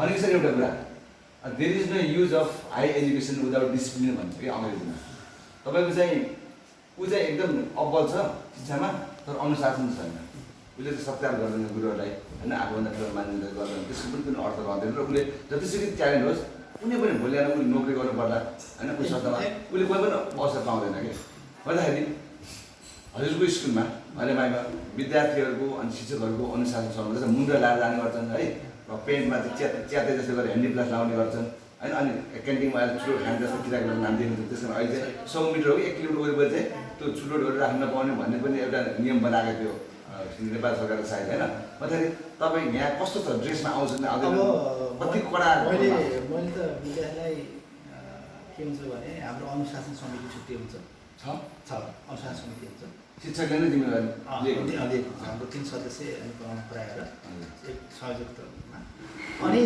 त्यो समितिले सबै कुरा हेर्छ अनि कहिलेकाहीँ के हुन्छ भने त्यो समितिबाट नै क्रस भएर मसँग आउँछ कुरा आउँछ उहाँले चाहिँ ह्यान्डल गर्न नसकेमा अब के हो त्यहाँ उहाँको समाधान पनि मसँग आउँछ अनि उहाँहरूको अपेक्षा के हुन्छ भने हेडमास्टरले लिइसकेपछि यसलाई पिट्दियो हुन्थ्यो ढापर लगाइदियो हुन्थ्यो उल्टी गरायो हुन्थ्यो भन्ने हुन्छ त मैले कतिपय अवस्थामा के गर्छु विद्यार्थी पनि एज अनुसार बिहेभ गर्नु पर्छ आफू अन्त ठुला इगो पनि हुन्छ मैले चाहिँ मेरो एउटा के भन्छु भने केही भन्दा कहिले काहीँ के गर्छु तिमी जस्तो विद्यार्थी उत्पादन गरेर तर उल्टो किन भन्दाखेरि भित्र आफन्त भन्छ यस्तो विद्यार्थी आखिर यो प्रोडक्सन कसको हो त उसलाई त ऊ त आफैमा केही पनि होइन तर त्यस्तो उत्पादन गर्ने चाहिँ विद्यार्थी हामीले उत्पादन गर्यो होइन तिम्रो बाबाले तिमीलाई यस्तो उत्पादन गर्यो हामीले यस्तो उत्पादन समाजले यस्तो उत्पादन गर्यो तिमीलाई है त्यस कारण के हो भने तिमी जस्तो विद्यार्थी उत्पादन गरेकोमा हामीलाई गर्व लाग्छ तर उल्टो अब भनेपछि कहिले रियलमा मलाई के लाग्छ भने कतिपय विद्यार्थीहरू छाती फुल्ने काम गर्छन् है कतिपय विद्यार्थी के हुन्छ भने हाम्रै विद्यार्थी हो र जस्तो लाग्छ कि पनि खिन्न मन पनि हुन्छ अनुभव छ नि त होइन अनुभव छ नि 31 वर्ष भनेको त अब अनुशासन विद्यार्थी हुन्छन् हुन्छ शिक्षकसँग झगडा गर्ने लड्ने बाटोमा कुर्ने किन सजाय दिँदाखेरि बाटोमा कुर्ने पनि घटना घटिरहेको छ अनि त्यस्तो विद्यार्थी त आखिर त्यसैको प्रोडक्सन अहिले हरिया माविको बच्चाले कुनै कहीँ गएर त्यस्तो काम गर्छ भन्दा त्यो प्रोडक्सन कसको त हरिया माविको आखिर त्यसको केही जिम्मेवारी हामी लिनु पर्यो अनि खिन्न हुन्छ त्यस कारण के हो भने अहिले न्यूनीकरण भन्ने छ न्यूनीकरण चाहिँ अनुशासन पनि पनि अब कसरी डिफाइन गर्ने भन्ने कुरा रहेछ अब अनुशासनलाई होइन अब शिक्षकसँग बोल्दै नबोल्ने पहिला जस्तो एटेन्डन्समा बस्ने अब स्तुति गान गाउँ त अब विद्यार्थी कल्पना गर्नु हाम्रो पाला जस्तो त सम्भव पनि छैन होइन तर पनि के भन्दा कुनै किसिमका व्यवहारहरूमा त्यस्ता व्यवहार गर्ने मैले एकचोटि मेरो आफ्नै स्कुलको घटना हो अनुशासनको सवाल आयो स्टाफ बैठक बसेको थियो लौ त लिस्ट बनाउनु छ साँच्चै अनुशासनहीन विद्यार्थी लिस्ट बनाउनु छ भने हामी अनुशासन विद्यार्थी भएन के भन्नु त भनियो होइन अब 1100 बढी विद्यार्थी छौँ अब साह्रै चौपटे हामी दिनरात यहाँ खटिरहेको छ दिनरात राम्रो बनाउनु लागि अभिभावक चिन्तित हुनुहुन्छ सोसाइटी चिन्तित छ हामी फेरि विद्यार्थी अनुशासन भएनन् भन्छौँ ल लिस्टै बनाउँछौँ ल कतिजना रहेछ त्यस्ता विद्यार्थी भन्दाखेरि 5 जना माथि सक्यो 5 जना त्योभन्दा माथि कसैले नाम्नु सक्यो भनेपछि त्यो जुन रिभर्स छ नि अहिलेका विद्यार्थी पुरै अनुशासन छैन कि त्यस्तो है त्यो हुँदैन साँच्चै आत्मले हामी बनाउनु लिस्ट बनाउनु त सकेन नि त होइन ल अब ए भन्ने विद्यार्थी राख्नु नराख्नु होइन सत्यलाई राख्नु भन्छ एउटा होइन किनभने मान्छे हेराइको दृष्टिकोण पनि रहेछ अनुशासन भन्ने कुरा पनि होइन अनि बीलाई भन्दाखेरि होइन सत्य त राख्नु न भन्छ भनेपछि त्यस्तो अनुशासनहीन विद्यार्थीहरूको चाहिँ प्रचुर मात्रामा भयो भन्ने कुरा पनि होइन र जहिलेसुकै हामी पढ्ने बेलामा पनि केही किसिमका विद्यार्थी थिए त्यतिखेर पनि उमेर पनि हुन्छ त्यो फेरि त्यो बेलामा विद्यार्थी अलि चञ्चल अलि चाहिँ नियमलाई अलिक भङ्ग गर्न खोज्ने मलाई के अनुभव छ भने म यहाँ पढाउने 47 साल मैले यहाँ पढेँ र पढ्दै पनि थिएँ यहाँ अनि मैले यहाँ पढाउँदाखेरि मेरो व्यवहार मेरो चलचलन मेरो चिन्तन दिमाग र त्यही गरेर क्याम्पसमा पढ्न आए मेरो त्यहाँ अलिक कुरो होइन क्लास हाल्नु पाए हुन्छ कि मेरो कुरा राख्नु पाए हुन्छ कि भन्ने हुन्थ्यो तर यहाँ बेरियो त्यसमा समय परिस्थिति अनुसार उमेर अनुसार केही त हुन्छ त्यसलाई हामीले स्वाभाविक उसको गुण भन्नु सन्दर्भमा त हुन्छ तर मैले भन्न खोजेको के भने सर मुन्द्रै लाउने बार रातो बनाएर आउने मोबाइल लिएर जाने त्यस्ता पनि अझै पनि छ त्यो चाहिँ सुन्नु व्यवस्थापन समितिको अध्यक्ष कमजोरी हो कि प्रभावको कमजोरी हो कि शिक्षकको कमजोरी हो अझै पनि छ कि त्यो तपाईँ मोबाइल लान दिनुहुन्छ म भित्रै बसेर टिकटकहरू बनाएका छन् अब यो के हुन्छ भने हामीले बेला बेलामा त्यो चाहिँ झोला पनि हामी चेक गर्छौँ झोला पनि चेक गरिन्छ अब त्यो सामान्य कहिलेकाहीँ भोलाहरू त्यो भेटिन्छ होइन नभेट्नु होइन मोबाइलहरू हामी जब पनि गर्छौँ हप्ता दिन्छौँ गर्दैनौँ फेरि अभिभावकलाई बोलाएर मात्र दिन्छौँ होइन अब विद्यार्थी नदिने अनि उसले इमर्जेन्सी देखाउँछ फेरि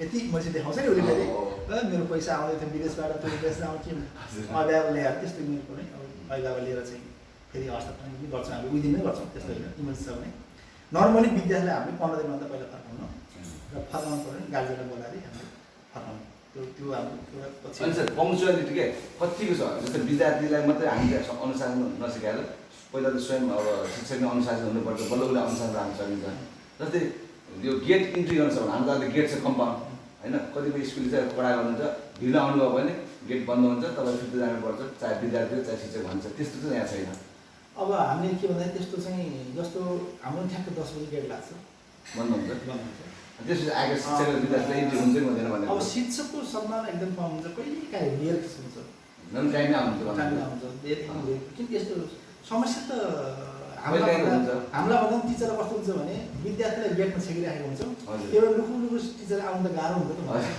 भन्न त्यतिखेर भन्नुपर्छ हामीले मलाई फर्काउनु पर्छ पर्दैन नि त हामीले 10 बजी ठ्याक्कै गेट लाग्छ जब पिरियडको हाम्रो चाहिँ घन्टी बज्छ होइन पिरियड घन्टी बजिसकेपछि एकछिन हामीले टाइम दिन्छौँ एकछिन त्यो 10 घन्टाको टाइम दिन्छौँ टाइम दिइसकेपछि लगभग 10 बज्न 5 मिनट बाँकी हुँदै हामी गेट खोल्छौँ गेट बन्द गरिसकेपछि विद्यार्थी बाहिर आउँछ होइन अनि त्यो बेलामा टिचरहरू आउँदाखेरि त्यही माथि अझै हामी थप्नु पनि आवश्यक छैन त्यत्रो त्यो सम्भावना एकदम कम हुन्छ अनि विद्यार्थीलाई हामीले के गर्छौँ भने लिस्ट बनाउँछौँ आजको विद्यार्थी लेट भयो त्यो दोहोरी पनि भयो नभए त कहिलेकाहीँ फेरि हाम्रो यहाँ धेरै टाढा बुझ्न चाहन्छ समस्या त्यहाँ हामी बुझ्नु पर्छ तर हामी लिस्टिङ गरेर इन्ट्री गर्छौँ।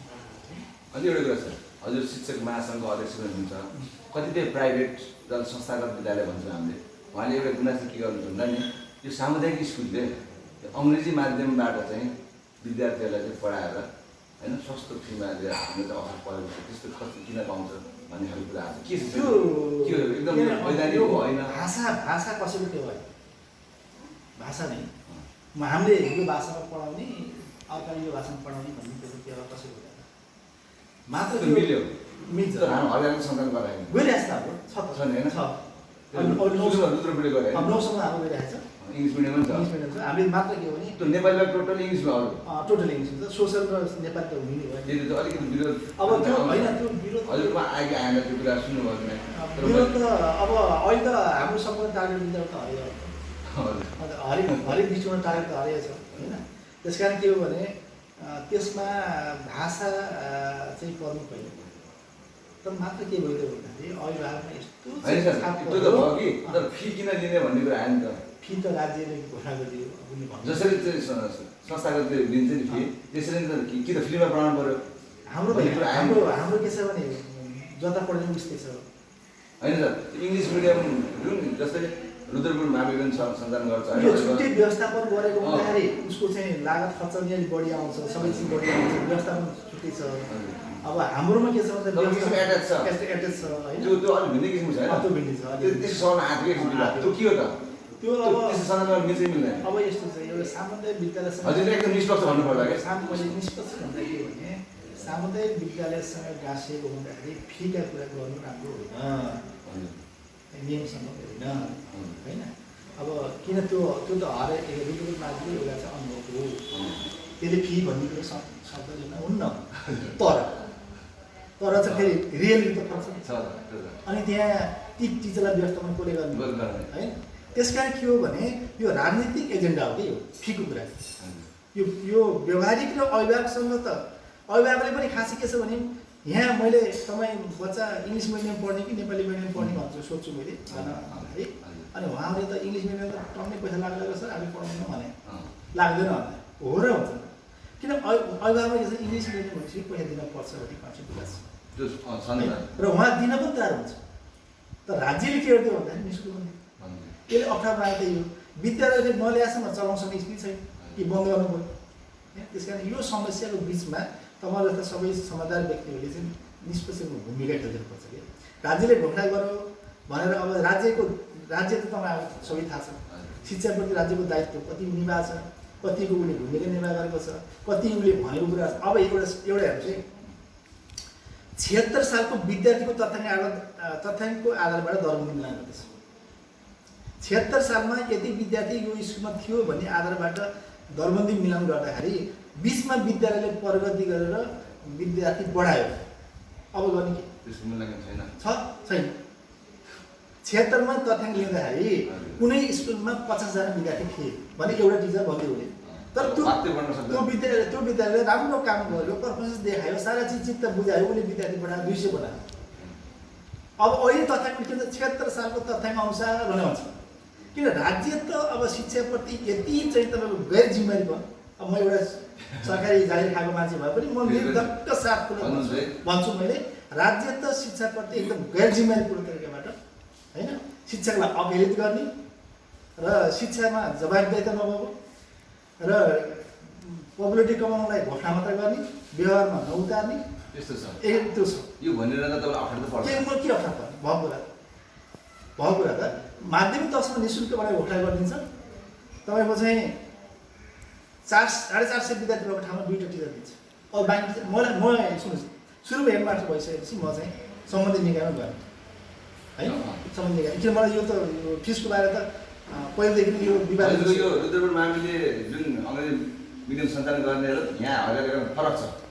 हामी छुट्टै व्यवस्थापन नगरेका एउटा व्यवस्थापन छ त्यहाँ छुट्टै व्यवस्था अनि यही पनि तपाईँको चाहिँ नेपाली मिडियममा पढ्नु इङ्ग्लिसमा के छ फरक पैसामा छैन के एउटै हो तर त्यहाँ फरक के 8 सम्म उसले त्यही सामान्य सहयोग शुल्क अब केही पनि दिँदैन हजुर दिनु है भनेपछि धेरै त त्यो इङ्ग्लिस मिडियम पढ्न खोज्दा होइन अब अहिले के दिनुभएको छ अब गत वर्ष होइन र? हाम्रो चाहिँ कक्षा 8 मा है हजुर। चाहिँ कक्षा 8 मा 86 जना विद्यार्थी मध्ये हुँ, 58 जना अङ्ग्रेजी माध्यममा हजुर बाँकी रहेका नेपाली माध्यममा यो 8 एउटा उदाहरण दिएको भनेपछि विद्यार्थीको झुकाव इङ्ग्लिस मिडियम इङ्ग्लिस मिडियम त्यो अनि हाम्रो टेक्निकल पनि छ यता प्राइभेट छ हजुर त्यो विशुद्ध इङ्ग्लिस भयो हजुर अझै इङ्ग्लिस अब हाम्रो खर्च त बढ्छ त हजुर हजुर होइन जस्तो मान्नुहोस् न मावि भनेको अहिले 9 दशमा मान्नु 9 दशमा हामी 5 जना टिचर व्यस्त छौँ राज्यले 5 जना दिएछ 9 मा तपाईँको चाहिँ 4 सेक्सन 10 मा 3 सेक्सन कति भयो 7 सेक्सन भयो हजुर टिचर कति हेडमास्टर लगायत 5 जना दुईटा गाडी यस्तो छ राज्य अनि राज्यले हामीले जवाबदेही भएको राज्य जिम्मेवार भएको भन्न मिल्छ त्यही त यो अर्थमा त फेरि सुन्नुहुन्छ यो अर्थ खोज्दाखेरि त अब यो प्राइभेट संस्था अनि सुन्नु मैले तपाईँ गएको थिएँ अनि म यो कुरा लिएर गइसकेपछि तपाईँले आफ्नो क्यापेसिटी अनुसार विद्यार्थी गर्नु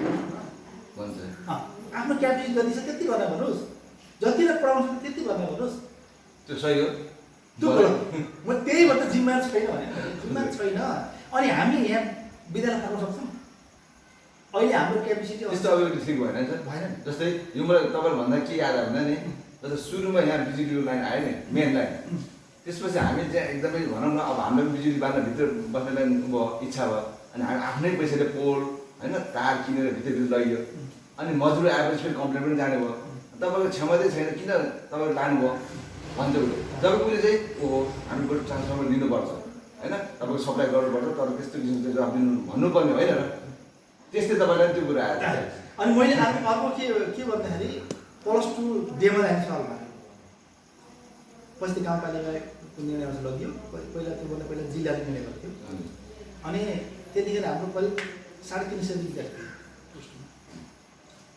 डेमा लग्दाखेरि हामीसँग भौतिक संरचना छैन अहिले पनि भयो हामीले प्रत्येक क्याम्पस अहिले अब 600 विद्यार्थी क्याम्पस भवन पढिरहेको छ अहिले भनेपछि अब भवन छ त्यो त छैन 600 विद्यार्थी तपाईँले हेर्न सक्नुहुन्छ स्कुल चलेको 600 विद्यार्थी लगाएर पढ्छ भोलि यहाँ क्याम्पस दिएर भने 600 विद्यार्थी लगाएर कहाँ पढाउने 600 को सानो सङ्ख्या एउटा स्कुल होइन एउटा सिङ्गो स्कुल हो कि तपाईँ हेर्नु कतिपय स्कुलमा 600 विद्यार्थी त हुन्छ नि अनि डेमा लग्नु पऱ्यो भन्ने ताकत आयो म गएँ गइसकेपछि हाम्रो सम्भव छैन तपाईँले कहाँ गएर मलाई हल गर्नुहोस् तर सम्भव छैन नि कोठी छैन त ज्ञानी मैले भन्दा उहाँले भन्नु तपाईँको जति क्षमता अनुसार त्यही अनुसार गर्नु तपाईँलाई 350 विद्यार्थी बनाएर कसले भयो है एकातिर विद्यार्थी कम भयो भने स्कुलको मूल्याङ्कन कमजोर हुने विद्यार्थी बढाउँदाखेरि क्षमताभन्दा बढी नगर्नुहोस् तपाईँ सक्नुहुन्छ गर्नुहोस्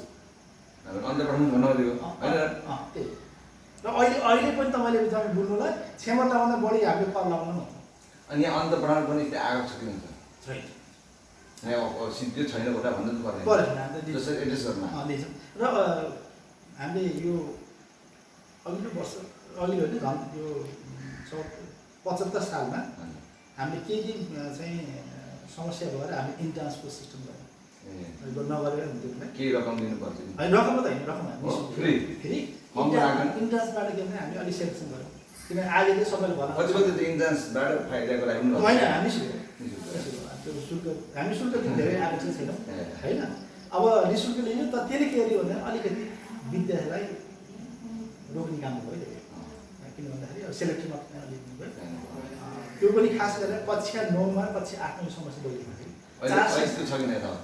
अहिले नै हामी 4 सेक्सनसम्म त हामी गर्छौँ त्योभन्दा बढी हामी 9 मा अब सम्भव अलिक टाइट छ हाम्रो एउटा कक्षामा 62 जनाको दरले पनि 4 सेक्सन भनेको त 200 क्रस विद्यार्थी हो टोटल कति छ हाम्रो विद्यार्थी 1100 क्रस 1100 अनि हाम्रो बेल भरियामा के बेलभरियामा त के थियो प्रगतिमा त्यो पनि 1 नम्बरमा लगभग आउँछ नि कन्सेन्ट हैन विद्यार्थीमा त उ 1 नम्बर हैन दोस्रोमा हामीले गर्छ कि अर्को केही गर्छ हैन अनि सर हामीले व्यवस्थापन समिति र हैन अब प्रभाव बिचको चाहिँ समन्वय कस्तो छ राम्रो छ कि छैन हैन किन स्कुल राम्रो हुनको लागि व्यवस्थापन समितिको पनि भूमिका अहम हुनु पर्छ निर्माण समिति छ होला हैन र यो कस्तो छ तपाईको अहिले ठीक छ तालमेल मिलिरहेको छ हामीसँग अब व्यवस्थापन समिति शिक्षा विभाग समिति निर्माण समिति को हुनुहुन्छ अध्यक्ष हाम्रो व्यवस्थापन समितिको अध्यक्ष शेरबहादुर राणा शिक्षा विभाग समितिको अध्यक्ष एमएल छेत्री ए शिक्षा अभियान समिति निर्माण समितिको अध्यक्ष नेपाल थापा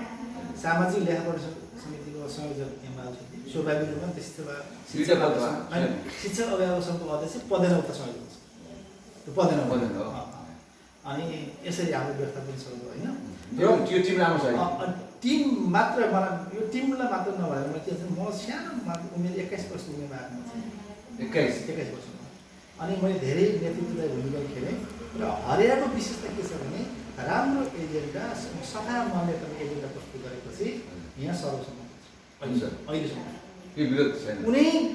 कुनै क्षेत्रमा नगरी काम गर्नलाई विरुद्ध हुनु हो त्यो मात्र दुई मात्रै भएन नभए कुनैमा पनि र लेकिन परन्तु भने राम्रो एकदम सबैको राम्रो चाहे त्यो समितिमा बस्छ चाहे समितिमा बस्छ चाहे समितिबाट भोलि बाहिर निस्केर गए पनि उसको सकारात्मक भूमिका छ र विवाद रहित विशेष भूमिका त प्रभाव पनि हुन्छ अहिले बसेर राख्ने कसको बैठक हुन अझै लाग्नु हुन्छ होइन त्यस राम्रो भूमिका खेल्नु राम्रो ल सर हामी अन्तिम आएका छौँ अब मैले चाहिँ अब बुझ्नुपर्ने कुराहरू म मार्फत जनतालाई बुझाउने सुसूचित गर्नुपर्ने कुराहरू भयो र अन्त्यमा चाहिँ केही मैले सोध्नुपर्ने बिर्सेको होइन अब शिक्षकहरूलाई के अरे विद्यार्थीहरूलाई अभिभावकहरूलाई हजुरले के भन्नुपर्ने छ अब मैले दुईवटा भूमिका तपाईँले सुरुमा नै गर्दाखेरि अब एउटा शिक्षक महासङ्घको तर्फबाट चाहिँ एउटा मैले केही कुराहरू राख्न चाहन्छु शिक्षक महासङ्घ भन्ने बित्तिकै शिक्षक र कर्मचारी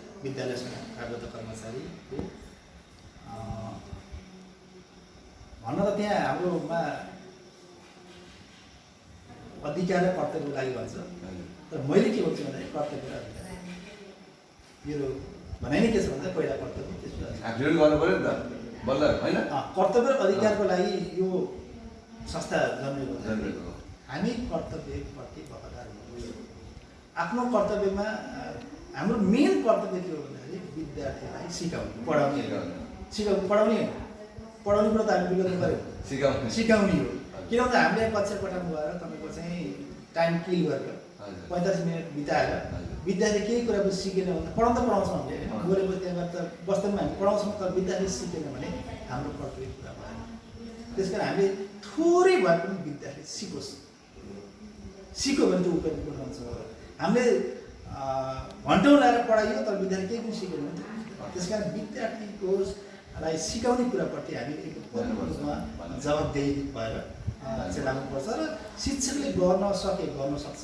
चाह्यो भने गर्न सक्छ र शिक्षाले गरे मात्र सफल भइन्छ अन्य कुनै चाहिँ तपाईँको चाहिँ यहाँ प्रशासनिक निकाय माथिका निकायले गरेर छैन हामीले चाह्यौँ भने केही गर्न सकिन्छ त्यस कारण म सम्पूर्ण साथीहरूलाई आफ्नो कर्तव्यलाई प्रमुख स्थानमा दिएर काम गरिदिनु अनुरोध गर्छु म दोस्रो कुरा के भन्दाखेरि यो सँगसँगै कर्तव्य सँगसँगै अधिकारको लागि गर्दाखेरि सम्पूर्ण शिक्षक कर्मचारी साथीहरूको अधिकारको लागि हामी प्रतिबद्ध छौँ हाम्रो क्षेत्र कति हो हामी कुन हैसियतमा हाम्रो संस्था छ किनभने यो त पालिका स्तरको कमिटी हो होइन हामी तर के हो भने हाम्रो अहिले कस्तो भइदियो भन्दाखेरि यो अनलाइन सिस्टमबाट जुम सिस्टमबाट हाम्रो पहुँच केन्द्रसम्म पनि भइदियो हाम्रो आवाज केन्द्रसम्म पुग्न सफल भए त्यस कारण तपाईँहरूको कुनै पनि समस्या छ भने हामीले अहिले राष्ट्रियकरण गर्न सक्छौँ यो पालिका स्तरको मात्र हुँदैन राष्ट्रियकरण गर्न सकिन्छ त्यस कारण अन्यायमा परेको छ भने कृपया उहाँले भित्रभित्र चाहिँ तपाईँको गुणसार नराख्नुहोस् त्यो अन्याय हामीसँग सेयर गर्नुहोस् हामी सक्दो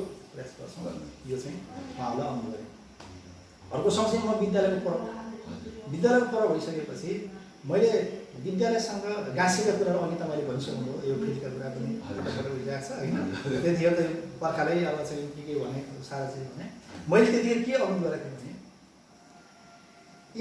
भने एकजनाले पनि मसँग आएर त्यो कुरा उठाएको हो बाहिरको जति पनि हङ्गाम भयो मैले नि हेरेँ सारा चिज तर एकजना पनि प्रत्यक्ष मैले आउनुहोस् तपाईँहरू आउनुहोस् आएर चाहिँ तपाईँको चाहिँ यसमा छलफल चलाउँ कुनै एउटा व्यक्ति फाइदा लिँदै गरेको यसका सकारात्मक कुराहरू नकारात्मक कुराहरू बारे छलफल गरौँ सबैलाई त्यो चिज तपाईँले कन्भिन्स गर्नु न ठिक छ त्यो चाहिँ राम्रो तपाईँले भनेको राम्रो हो तपाईँलाई यहाँ पढ्ने बच्चा भनेका चाहिँ अलिक कमजोर पढेका बच्चा पढ्ने मैले सुरु भने क्याम्पसमा विद्यार्थी आफै सक्षम छ आवाज उठाउँछ लङ गर्छ अब विद्यालयमा बच्चाहरू साना हुन्छन् जुत्ता लाएर चप्पल लाएर गोबर टेक्दै विद्यार्थी भित्र प्रवेश गर्छ, हिलोबाट भित्र पस्छ, गेटमा ठुन्नेको छ, यति पुच्चुको भएर बसेको छ, बाहिर छुन पाइन्न होइन।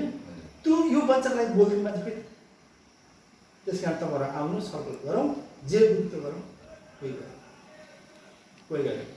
अनि एउटा फरक प्रसङ्गमा एउटा टिम भयो, त्यो फरक प्रसङ्गमा त्यो कुनै आवाज होइन, फरक प्रसङ्गमा एउटा टिम गयो, उहाँले के भन्नुभयो भने सर आइसकेपछि सबै काम राम्रो भयो, एउटा काम गलत भयो सर भने त्यो कुनै त्यो एकजना लिएर गएको होइन, किन अर्को एकजना लिएर गएको थिएँ। के नराम्रो भयो भन्दा यो फिल्ड मासियो सर भने, फिल्ड मासियो ल ठिक छ बाबु, यो फिल्ड भनेको तिमी एक प्रकारले अरू के गरे, म यहाँ बसेर पनि बेचेर खाएर नि गरेँ, तिम्रो कसको बच्चा यहाँ पढ्छ ल, यति भन्नु कसको बच्चा यहाँ पढ्छ के सुरु एकजना नै सन्जोग त्यस्तो पऱ्यो। तर उनीहरू त्यो एजेन्ट लिएर गएको होइन, त्यो फरक एजेन्डा लिएर गएको थिएँ। तर सन्जोग कस्तो पऱ्यो भन्दा त्यहाँ जाने टिम एउटा पनि बच्चा परेन। अनि मैले के भने हेर्नु, जसको हाम्रो बच्चा यहाँ पढ्दैन भने हामीले यतापट्टि बच्चाको चासोभन्दा बाहिरको चासो बढी भयो, त्यो पनि अन्यथा भएन। मैले के भने यहाँ पढाउने अभिभावक आएर 4-5 जना अभिभावक आएर यो काम गलत भयो, यसलाई भत्काउनु पऱ्यो भनेर हामी गार्जेन लिएर आऊँ, अनुरोध गरेर लिएर आऊँ। त्यसपछि म व्यक्तिगत रूपमा अब मैले चाहँदा हुन यहाँ म व्यक्तिगत रूपमा यो भत्काउनुपर्छ म लाग्छु। तर अब भत्किन्छ भने त गाडी छैन, त्यो त ठुलो संरचनाले ठुलो निर्णय, त्यो त तपाईँको चाहिँ सर्वपक्षी निर्णय छ। मैले कुनै पनि काम एकल निर्णयबाट हुँदैन, व्यवस्था समितिले मात्र गरेर गर्दैन। व्यवस्था समितिको निर्णय गर्छ, त्यसलाई फेरि व्यापकमा लगेर अनि 4-5 चोटि अहिले जुन यो भवन बनेको छ नि, 7औं पटकको बैठकले गाउँपालिकाको अध्यक्ष समितिको बैठकले टुङ्गाएको भयो भवन यता बनाउनु होइन। किन हामी कहिले पनि व्यवस्था समिति छुट्टै निर्णय गरेर गरिहाल्ने होइन, त्यसलाई व्यापक बनाउने, सरकारमा राख्ने, छलफल गर्ने, गरिसकेपछि उहाँको बिचमा चाहिँ अब त्यही काम गर्नु होइन। हेर्दाखेरि त लाग्छ होला नि त, लाग्थ्यो होला नि त। जस्तै कतिपय भन्छ बच्चा गएको दुध खुवाउने, तर कतिपय चाहिँ एकदमै तपाईँको भनौँ न अब अभिभावक हुनुहुन्छ नि होइन, अब यो बेला भएको नरे पनि मैले खुवाउनुपर्छ भने जस्तै यो त्यहाँ अब अभाव त छ नि फिल्डको अभाव छ। त्योभन्दा महत्त्वपूर्ण विद्यार्थी पढ्ने खालको अभाव हो। अहिले सुन्नु न, अहिले मैले भने नि 600 विद्यार्थी क्याम्पसमा गएर पढ्ने बाटो बसिरहनु भयो, त्यो भवन काम त्यो गर्दा त बाध्य भयो होइन। त्यस कारण चाहिँ अब म आइसकेँ तपाईँ कति भन्दाखेरि 8 6 14वटा कोठाको भवन बनियो। हजुर आउन अगाडि को हुनुहुन्थ्यो? चुडामणि सर हुन्थ्यो होइन। त्यो 14वटा कोठाको भवन परेपछि त्यो भवन काम बनाउनु परेन, बाहिर अलिक टाढा भ्या हुन्छ फेरि हुन्छ। त्यस कारण के हो भने हाम्रो प्रायोरिटी 1-2 हुन्छ क्या। पहिला त बच्चा कोठा चाहियो, बच्चा पढ्ने ठाउँ चाहियो र त्यो सेक्युर चाहियो, सुरक्षित चाहियो, सफा चाहियो। त्यो भइसकेपछि बल्ल सेकेन्ड आएपछि बल्ल सेकेन्डमा जान्छ। अब कतिपयको फर्स्ट प्रायोरिटी अब उता सेकेन्ड भयो अनि त्यो विवाद त्यसरी आयो र अहिले मैले के भनिरहेको छु भने ठिक छ, अब समय चक्र बदलिदिनु, यी सारा चिज गर्नु परेको बजारका लागि त्यो अन्तिममा मैले स्पष्ट बताइदिनु पऱ्यो कि अब यो बजारले अभाव छ। अहिले हामी आधिकारिक निर्णय केही पनि गरेका छैनौँ, निर्णय भइसकेको छैन। तर कन्सेप्टमा के आइसकेछ भने बजारको विकल्प अब नै पर्छ। त्यही त्यो यो भवन यता बनाउने क्रममा मैले के राखेको भने हेर्नुहोस्, यो बजार यहाँ भयो भने त्यो भवन त्यहाँ समिति छैन है, त्यहाँ छुट्टै पर्खा लागेर साध्य पनि छैन। अहिले यो जुन संरचना बनिसकेको छ नि पसलहरू, त्यो केमा प्रयोग हुन सक्छ? अहिले त बजार जुन होइन, जुन दोकानहरू छ नि, कोही पेन्ट पसल छ, कोही इलेक्ट्रिक, त्यो स्कुल होइन, त्यो सटो त्यो त भत्यान त्यसलाई त सटो रहन्छ, त्यो त रहन्छ नि होइन, सटो रहन्छ। भित्रका चाहिँ बजारका भित्रको त्यो भयो भने फिल फेरि आउने भयो, आउँछ फिल आउँछ। त्यो मैले केही अस्ति युवा साथीहरू संसद कुनै साथीहरू जानुभएको थियो, मैले यो दीर्घकालीन योजना भन्छु। अब यो चाहिँ 4-5 वर्षभित्रको योजना हजुरको भूमिका रहन्छ। बजारलाई चाहिँ अब चाहिँ यो सम्भव छैन कि बजार त्यहाँ राख्न सम्भव छैन। अनि त्यो बजार चाहिँ जब विस्तारित हुन्छ, पर्खालको फेरि महत्त्व हो। त्यही पर्खाल हामीले भत्काएर छौँ भने फेरि त्यही इँटा परेर बाहिरबाट भन्छ भित्र फिल पनि होइन। अब गेट सिङ्गल गेट बनाएर हामी इन्टिरियर ठाउँबाट गराएर त्यो गर्छौँ। त्यसको लागि बजार विस्तारित गर्न आवश्यक छ। र अब बजार विस्तारित नहुने होइन यस्तो त्यो भवन यता सारेपछि कि त्यो भवन परे गर्नै हुन्न, बजार विस्तारित गर्नै पर्छ। त्यसको साथ विरोध नहोला हुन्न बजार हुन जस्तो लाग्छ मलाई होइन। त्यो अब सामान्य टिका टिप्पणी आउँछ सामान्य किनभने यो इतिहास गुमेको बजार हो होइन। त्यही तर अब हामीले चोइस गर्ने हो कि हजुर बजारलाई फठाउँदैन किन भन्दाखेरि हरेक कुरा अब संस्कृति राख्नु हामी नमुना विद्यालय बनाउँछौँ हजुर होइन, नामले मात्र होइन कामले नमुना बनाउँछौँ भने त्यसको लागि त्यही बजार त्यही बसेर बजार पनि व्यवस्थित गर्नुपर्छ, फराइलो ठाउँमा गर्नुपर्छ। स्कुलभित्र प्रवेश गर्दाखेरि धन्न त्यति पर्खाले त भित्र हामीले सिकेको छौँ, नभए त तपाईँको त बिजोगी थियो त है। पहिला त अलिक बाटा त्यही काटिन्थ्यो, हड्डीको पछिबाट हड्डी हुन्थ्यो, यस्तो बिजोग थियो त्यो बाटाहरू जान्थ्यो है। त्यो उता लगाइयो यता यता भवनबाट यता लगाइयो है, गर्दा गर्दै सिद्धियो। अब हाम्रो चाहिँ त्यस कारण म युवा साथीहरूलाई खास गरेर खेलप्रेमी युवा साथीहरूलाई म के अनुरोध गर्छु भने तपाईँलाई धेरै जिज्ञासा राख्नुभयो होइन। अब तपाईँ पनि खेलप्रेमी, अब तपाईँ त युवा क्लबले अध्यक्ष भएर खेलसँगै जुझ्नुभएको छ, तपाईँको चासो रहने नै भयो एकदम, तर दुई मात्रै भएन। तर म पनि चाहिँ के हो भने अब के भन्दाखेरि समय चक्र बदलियो। अब सुरक्षित हाम्रो बालबच्चा सुरक्षित गर्नु पनि आवश्यक थियो, गरियो। अब यो बजार विस्तारित हामीले गर्न सबैले सहयोग गरौँ, कहाँ स्थापना गर्न हामीले सहयोग गरौँ। बजार विस्तारित भइसकेपछि हामीले भित्र कुच्चु अब त्यो पर्खा राख्न आवश्यक छैन होइन। राम्रो सोच अहिले पनि तपाईँ त्यो कुचु चाहिँ हाम्रो आएको छैन। यो कुचु गर्नु परेको बाध्य उता क्याम्पवाली पर्खाला त्यो पनि बाध्यता हो, यता स्कुल लगा त्यो पनि बाध्यता। त्यो बाध्यता भने एकै बाध्यताको बजार हो। बजारलाई हामीले विस्तारित गरेर भित्र हरियाली म देख्छु सोच्नु नि वरिपरि हामीले हिँड्ने चाहिँ बाटो बनाउने होइन, त्यहाँ हरियाली सबै हुन्छ, बिचमा मैदान हुन्छ होइन। र सबै सेभ गरेको छु। त्यसमा फेरि साथीहरूको सल्लाहबाट परिणाम हुनुभयो। तर मैले सबै यो यहाँ यो चिज यहाँ होस्टेल काम बनाउने, किन अब हामी प्राइभेट शिक्षा चलाइसकेपछि होस्टेल चाहिन्छ, होस्टेलको समस्या काम बनाउने होइन। अब कक्षा कोठा काम बनाउने, क्याम्पस विस्तारित भयो भने ठिकै छ, भएन भने त्यसको समस्या कसरी तयार गर्ने होइन। फेरि हरियाली चाहिन्छ। अब यस्तो हामी गरी ठाउँमा हरियाली हुन्न, हरियालीको विकास कसरी गर्ने। अनि वरिपरि अब सबै चाहिँ तपाईँको चाहिँ हिँड्ने पनि त्यो अहिलेकोमा सफा चाहिन्छ मान्छेको है, त्यसलाई पनि एउटा हिँड्ने ट्र्याक बनाउनु पऱ्यो, वरिपरि ट्र्याक बनाउने। अझै साँझ पख सट्ट मान्छे गएर वरिपरि घुम्नुहोस्, भित्र चाहिँ बिचमा मैदान होस्, पार्क होस्, दुगो लाउने। यो सारा कन्सेप्टको विकास हामीले गरेका छौँ, माइन्डमा छ। अब हामी कर्म अवस्था ओरिएन्टेड छौँ एकदम राम्रो। त्यसैले यसलाई अब हामी विवाद नबनाएर बरु हाम्रो सहयोग गरेर गर्न विश्वास छ सबैले साथ दिनुहुन्छ। र अन्तिममा छ अहिले यो कोभिडबाट चाहिँ अहिले शिक्षा चाहिँ होइन प्रभावित छन् होइन, विद्यालयमा भौतिक रूपमा उपस्थित भएर चाहिँ पठन पालन गर्ने स्थिति छैन। तर कतिपय साथीहरू चाहिँ रोटेसनमा होइन सबै पढाउनु छ, यसलाई कसरी म्यानेजमेन्ट गर्नु? अब चाहिँ मैले भने नि एउटा चाहिँ हरिया माविल के गर्छ भन्ने एउटा मेन त्यो प्रभाव सँगसँगै म शिक्षा समितिमा भएको कारणले मैले ओभरअलमा के गर्ने भन्ने कुरो पनि म सोध्नुपर्ने हुन्छ।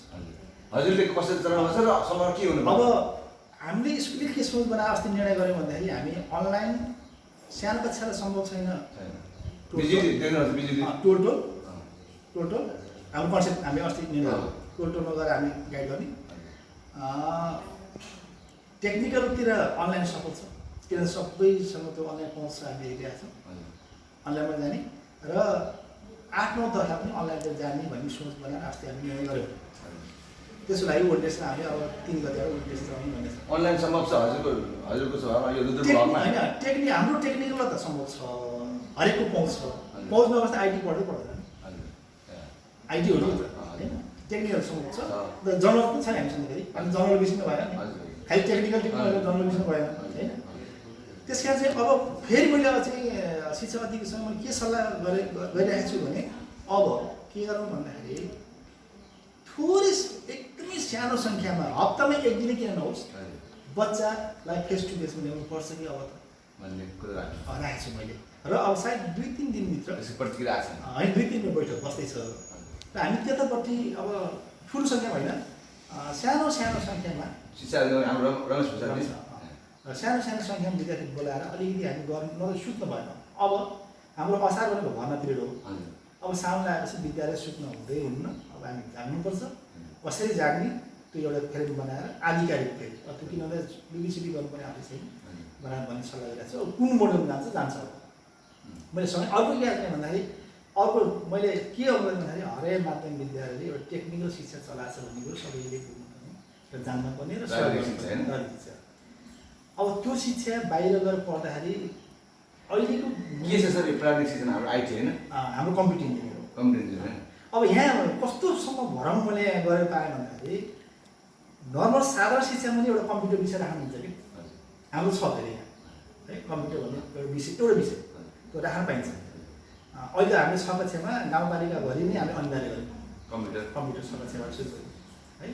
हाम्रो त अलरेडी थियो तर सबैमा हामीले अनिवार्य गर्यौँ अहिले एउटा, किन त्यहाँ एउटा नयाँ पाठ्यक्रम अनुसारमा एउटा स्थानीय पाठ्यक्रम बनेछ, त्यसमा हामीले कम्प्युटर सुरु गर्नु भनेर सुरु गरिदियौँ।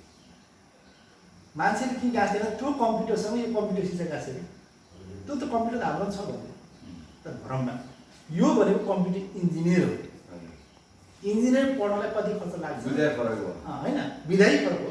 कति खर्च लाग्छ के लाग्छ भनेको त यो कि पढेको थाहा हुन्छ कि पढाएको थाहा हुन्छ होइन, कि देखेको थाहा सामान्य अरू कम्प्युटर गर्छ नि त्यतिर सोध्नु भयो। त्यस कारण के हो भने हामीले यस्तो महत्त्वपूर्ण शिक्षा हामीले यो ठाउँमा लिएर सञ्चालन गरेका छौँ र तपाईँले होइन देशैभरिमा 68वटा स्कुल छ जम्मा 68वटा यो अब आफै सोचौँ देशभरिमा 68वटा स्कुलमध्ये एउटा हराइ स्कुल पर्छ भने कति महत्त्वपूर्ण शिक्षाले चलाएको छ होइन। अब रूपन्देहीमा 4 छ, कालिका हाम्रो मसिना र यहाँ चाहिँ गएर भैरवमा छ प्राविधिक, यो नै कम्प्युटर इन्जिनियर भने यस्तो देशैभरिमा 68वटा विद्यालय चलाउने मात्र 68वटा विद्यालय चलाउने शिक्षा हरेले चलाएको छ भनेको त हाम्रो त त्यो किसिमको हामीले यो विचार सम्प्रेषण गर्न सकेनौँ वा सम्प्रेषण गर्नले बुझ्नु भएन वा बुझाउन सकिएन, यो कुरो त फरक छ। त्यस कारण मैले के गर्नु पऱ्यो भने यस्तो महत्त्वपूर्ण शिक्षा हामी घरबाटै पढ्न पाएको अवस्थामा एउटा दक्ष जनशक्तिलाई बाहिर निस्किन्छ। एउटा भरम के छ भने कम्प्युटर इन्जिनियर पढेपछि अरू पढ्न पाइन्न भनेको एकदम यो गलत हो। यो हिजो बहुत व्याख्या गर्यो तर अहिले हाम्रो 10मा कम्प्युटर इन्जिनियर पढेका बच्चाहरू 11-12मा कम्प्युटर नपढेर कमर्स पनि पढेका छन्, एजुकेसन पढेका छन् होइन। भनेपछि जान पाइन्छ, हिजो हामीले पाइन्छ भन्दाखेरि मान्छेले पाइन्न भनेर भरम गरेर छोड्दै, तर अहिले त फेरि आएको छ त। त्यस कारण यस्तो भरम नपरेर यो महत्त्वपूर्ण शिक्षा जुन हरेक मामिले चलाएको छ यसको फाइदा लिनको लागि म विभिन्न सबैसँग अनुरोध गर्छु। सस्तो सर्वसुलभ रूपमा यति महत्त्वपूर्ण शिक्षा जुन शिक्षा बाहिर लिँदाखेरि 6-7 लाख रुपियाँ खर्च हुन्छ भने हाम्रो यहीँ सञ्चालन गर्छ, सामुदायिक विद्यालय सञ्चालन गर्नुपर्छ। त्यस कारण यो शिक्षाप्रति यहाँहरूले सकारात्मक धारणा राखेर आफ्नो बालबच्चालाई यो शिक्षाको फाइदा लिनको लागि म अनुरोध गर्छु। अनि त्यो भनेपछि अहिले भौतिक उपस्थितिमा चाहिँ हाम्रो पढाइ सञ्चालन भएको छैन। अब हामी अब निकटसम्म गर्नुपर्छ कि भन्ने सोच बनाएको छौँ र अब केही न केही हामी गर्छौँ। अनि सर यो तपाईँको सोच छ कि यो कृषि प्राविधिक शिक्षाको सवालमा चाहिँ होइन अब यहाँ यो रुद्रपुर माविले पनि होइन हामीसँग फिल्ड छ त्यहाँ ल्याउनु पर्यो एकदम के छ एकदम यो के छ भने म क्याम्पसै हुँदाखेरि यो क्याम्पसै हुँदाखेरि तपाईँ सबैलाई थाहा होला यो 27 हेक्टर जग्गा यहाँ यो तमिलनाडु सामुदायिक मातृको जग्गा स्टेडियम बन्दैछ 27 हेक्टर जग्गा हो त्यो मलाई पुरै थाहा छ। त्यसको मैले ओभरअल म पनि आफू चाहिँ दिन सहभागी हुन्छु। क्याम्पसलाई बनाउने भन्नेमा हामी त्यो निर्णय व्यक्त भएको हो। क्याम्पस त्यहाँ बनाउनु भनेर गरेको अनि त्यतिखेर म जिल्ला पब्लिक क्याम्पस सङ्घको सचिव रूपन्देही जिल्लाको सचिव भएको कारणले हाम्रो एक्सेस अलिक बढी भयो र जिल्लामा हामीले एउटा निर्णय के गरेको त्यतिखेर भने पब्लिक युनिभर्सिटी बन्ने क्रममा थियो, त्यसले चाहिँ टेक्निकल शिक्षामा पढाउनुपर्छ, त्यसमध्ये एउटा कृषिको हिस्सा चलाउनुपर्छ। रूपन्देही जिल्लामा एक मात्र कृषि क्याम्पस पहिलो निर्णय चाहिँ हरेक क्याम्पसलाई गर्ने भनेर जिल्लामा निर्णय गर्छ त्यो बेला होइन। अनि समय क्रमले के भन्दा म पनि त्यताबाट चाहिँ अब छुट्ने क्रम भयो। अनि त्यो पब्लिक क्याम्पससँग पनि अलिक कमजोर बन्दै गयो र चाहिँ यो रूपमा त्यो अहिले हराएको देखियो, साइड आएको देखियो। त्यहाँका शिक्षक साथीहरूले यो कुरा पनि उठाइदिनु पर्यो। अब के छ भन्दाखेरि कृषि एकदम प्राविधिक एकदमै आवश्यक छ। उत्पादन गर्नु पर्यो नि। रुद्रपुर माविलाई मैले एउटा के भन्दाखेरि रुद्रपुर मावि म यतिखेर यहाँ त प्राचार्य थिएँ। रुद्रपुर माविले +2 चलाउन खोज्यो र उसले चाहिँ तत्काल अनुमति पाउने सम्भव भएन र मलाई पनि त्यहाँ बोलाइएको थियो र म पनि त्यहाँ गएर मैले के भने अहिले ठिक छ, यत्रो महत्त्वाकांक्षा छ, यत्रो चाहिँ योजनाबद्ध तरिकाले सबैको चासोको रूपमा चल्न सुरु गर्नुभयो भने अहिले तपाईँले अनुमति पाउनुहुन्न, समय गइसक्यो। अहिले हराइहाले सहयोग गर्छ, फर्म भर्ने त हराएर फर्म भरेर चाहिँ सहयोग गर्छ तर हामी सुरु गरौँ भने त्यही अनुसार व्यवस्थापन गरेर हराएको छ। त्यतिखेर मैले के भन्थेँ भने अब चाहिँ कृषितिर जानुपर्छ। रुद्रपुर जग्गा भयो जग्गा छ, कस्तो जग्गा छ। त्यस कारण मैले एक मात्र सबैलाई के भन्नुपर्छु भने प्राविधिक शिक्षाको लहर व्यापक छ यो विभागबाटै गर्नु। हामी सिटिबिटी चलाउनु हुँदैन, म सिटिबिटीको विरोध छु। सिटिबिटीको प्रोग्राम चलाउनु हुँदैन, त्यो नन एकाडेमिक हो। त्यो नन एकाडेमिक शिक्षा पढाएर बच्चाहरू भविष्य किनार गरिदिनुहुन्न, उसको ब्रेक हुन्छ कि। विभागबाटै एकाडेमिक शिक्षा चलाउनुपर्छ, हराएर जस्तै कम्प्युटर चलाएर त्यस्तै कृषि चलाउनुपर्छ। त्यो रुद्रपुरले पहल गरोस्, एकदमै शुभकामना छ, समर्थन छ। हामीले चाहिँ सक्दो सहयोग यसमा त अब गाउँपालिका अध्यक्ष, शिक्षा अधिकृत सबैको सहयोग 100% सहयोग हुन्छ र त्यो पोसिबिलिटी पहल उहाँले गर्नु पर्यो। त्यो पोसिबिलिटी फेरि केवल रुद्रपुर माविको छ, जग्गा बढेको जग्गा हैन। त्यो कुराहरू उठाउनु भन्नु राख्दै हैन, त्यो एकदमै हजुरले पनि सहयोग गर्नु पर्यो। एकदम सहयोग हुन्छ र यो एकदम सम्भावना पनि छ, फेरि सम्भावना पनि छ। किनभने अहिलेको राज्यको नीति के छ भन्दाखेरि एक स्थानीय त एक प्राविधिक भन्ने छ। हेर्नुहोस् है, यहाँ अहिले बोल्नु पर्छ। पहिला के थियो भने एक निर्वाचन क्षेत्र एक प्राविधिक होइन, अहिले के छ एक स्थानीय त एक प्राविधिक भन्ने लाग्छ। अलि सानो युनिट भयो हैन, र त्यो प्राविधिक भित्र आफ्नो हरायो। यो के हेर्नुहोस्, कहिलेकाहीँ पहिला गर्दा फाइदा पनि सुरु अब हामी त गरिहाल्यौँ होइन। अब तर फेरि के ल्याउँदैछ भने अब एउटाले भन्दा पुग्दैन, अब थप्दैछ। यो थप्ने क्रममा अरू विद्यालयले प्रयास गर्छ होइन, तर कृषि अरूमा अहिले सम्भव देखिन्न तपाईको मेरो अनुमानमा होइन, अरू सम्भव छैन र एकदम सुटेबल छ। तपाईँको यसलाई नकार्न पनि कुनै सन्देश भनेको छ त विद्यामा घटाएछ यहीँ हजुरसँग मिल्नुहुन्छ, यसो सहकार्य गरेर होइन बढाउनु बेला कुरा भन्नु न उठ्छ। उहाँले कुरा उठाउनु भएको छ, कृषिको कुरा व्यापक आइरहेको छ, त्यहाँ नि जनताको चाहना पनि छ भन्नुहुन्छ र एकदम फेरि मलाई हाम्रो हरिया पनि जग्गा खत्तम भयो, जग्गा नभएको कारणले हाम्रो यहाँ कतिपय लाग्यो होला हरे नमुना किन परेन भन्ने पनि छ होला होइन।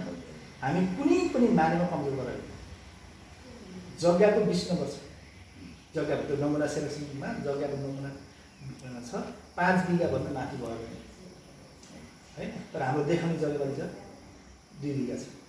2 बिघा त्यसैभित्र क्याम्पस बनाएको छ, त्यसैभित्र बजार छ होइन। उनीहरू आयो नि त अनुगमन आएर हामी बस्यो, छलफल भयो। अरू इन्डेक्स हराएको राम्रो छ, तर जग्गा फेरि तपाईँको नमुना विद्यालय भनेको नमुना भएर नमुना बनाउने होइन, त्यसलाई नमुना बनाउने हो। प्रस्तावित विद्यालय, नमुनालाई प्रस्तावित विद्यालय। त्यस कारण प्रशस्त रूपमा जग्गा चाहिन्छ ताकि स्ट्रक्चरहरू इन्फ्रास्ट्रक्चर बनाउनुपर्छ।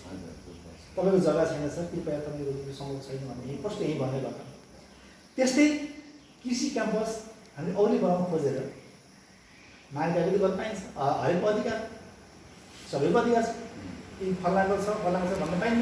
तर मेरो गर्व यहाँले मैले जाने अनुसार के छ भने कृषि सञ्चालनको लागि हरियाले माग्ला, रुद्रपुरले माग्ला, अर्कोले माग्ला, अर्कोले माग्ला, तर आएर फिल्ड हेरिसकेपछि, जग्गा हेरिसकेपछि निर्विकल्प हुन्छ। ल सर, हजुरले चाहिँ यसमा पहल गर्नु पऱ्यो, अझ पोजिटिभ हुनुहुँदो रहेछ। र अब हामी लगभग धेरै समय कुराकानी गऱ्यौँ र अत्यन्तै बिजीको बावजुद पनि हजुरले चाहिँ समय दिनुभयो र यो कञ्चनको बारेमा शिक्षा सम्बन्धी विविध कुराहरूमा चाहिँ हजुर प्रकाश पार्नुभयो। हजुरलाई धेरै धेरै धन्यवाद छ। अन्तमा के भन्न चाहनुहुन्छ? धन्यवाद तपाईँलाई चाहिँ यो मेरो भनाइ कुराकानी मार्फत धेरै विगतका अब 5-6 वर्ष पहिला कुरा पनि उठाइदिनुभयो। लगभग सबै कुरा समेटिन्छ जस्तो लाग्छ मलाई। के छुट्यो कि सर? अब ठिकै छ, यी कुराहरू अब राम्रो उठाउनु गर्नुपर्छ। मैले भन्न पनि आवश्यक थियो, मलाई थाहा थियो तपाईँ आइसकेपछि त्यो भिडियो कुरा उठाउनु चाहिँ मलाई थाहा थियो पहिले होइन। उठाउन सिक गर्नुभयो र मैले यो तपाईँको च्यानल मार्फत हजुर मलाई उत्कृष्ट शिक्षा भएकोमा अहिले लेटेस्ट रूपमा जुन बधाई सुरु गर्न दिनुभयो हजुर प्रत्येकलाई मैले फेरि त्यसलाई धन्यवाद भन्नु पनि मैले इन्डिभिजुअल हुन सकेन। यही तपाईँ मार्फत सबै मेरो शुभेच्छुक मित्रहरूलाई यहाँहरूले म प्रति देखाएको सद्भाव म धन्यवाद दिन चाहन्छु र तपाईँहरूको आशीर्वाद मलाई सधैँ लागिराखोस् र म सत्कर्म अगाडि बढ्न सफल हौँ र तपाईँले पनि मलाई यो अवसर दिनुभएकोमा तपाईँ लगायत तपाईँको टिमलाई म धन्यवाद दिन चाहन्छु। समय दिनुभयो धेरै धेरै धन्यवाद।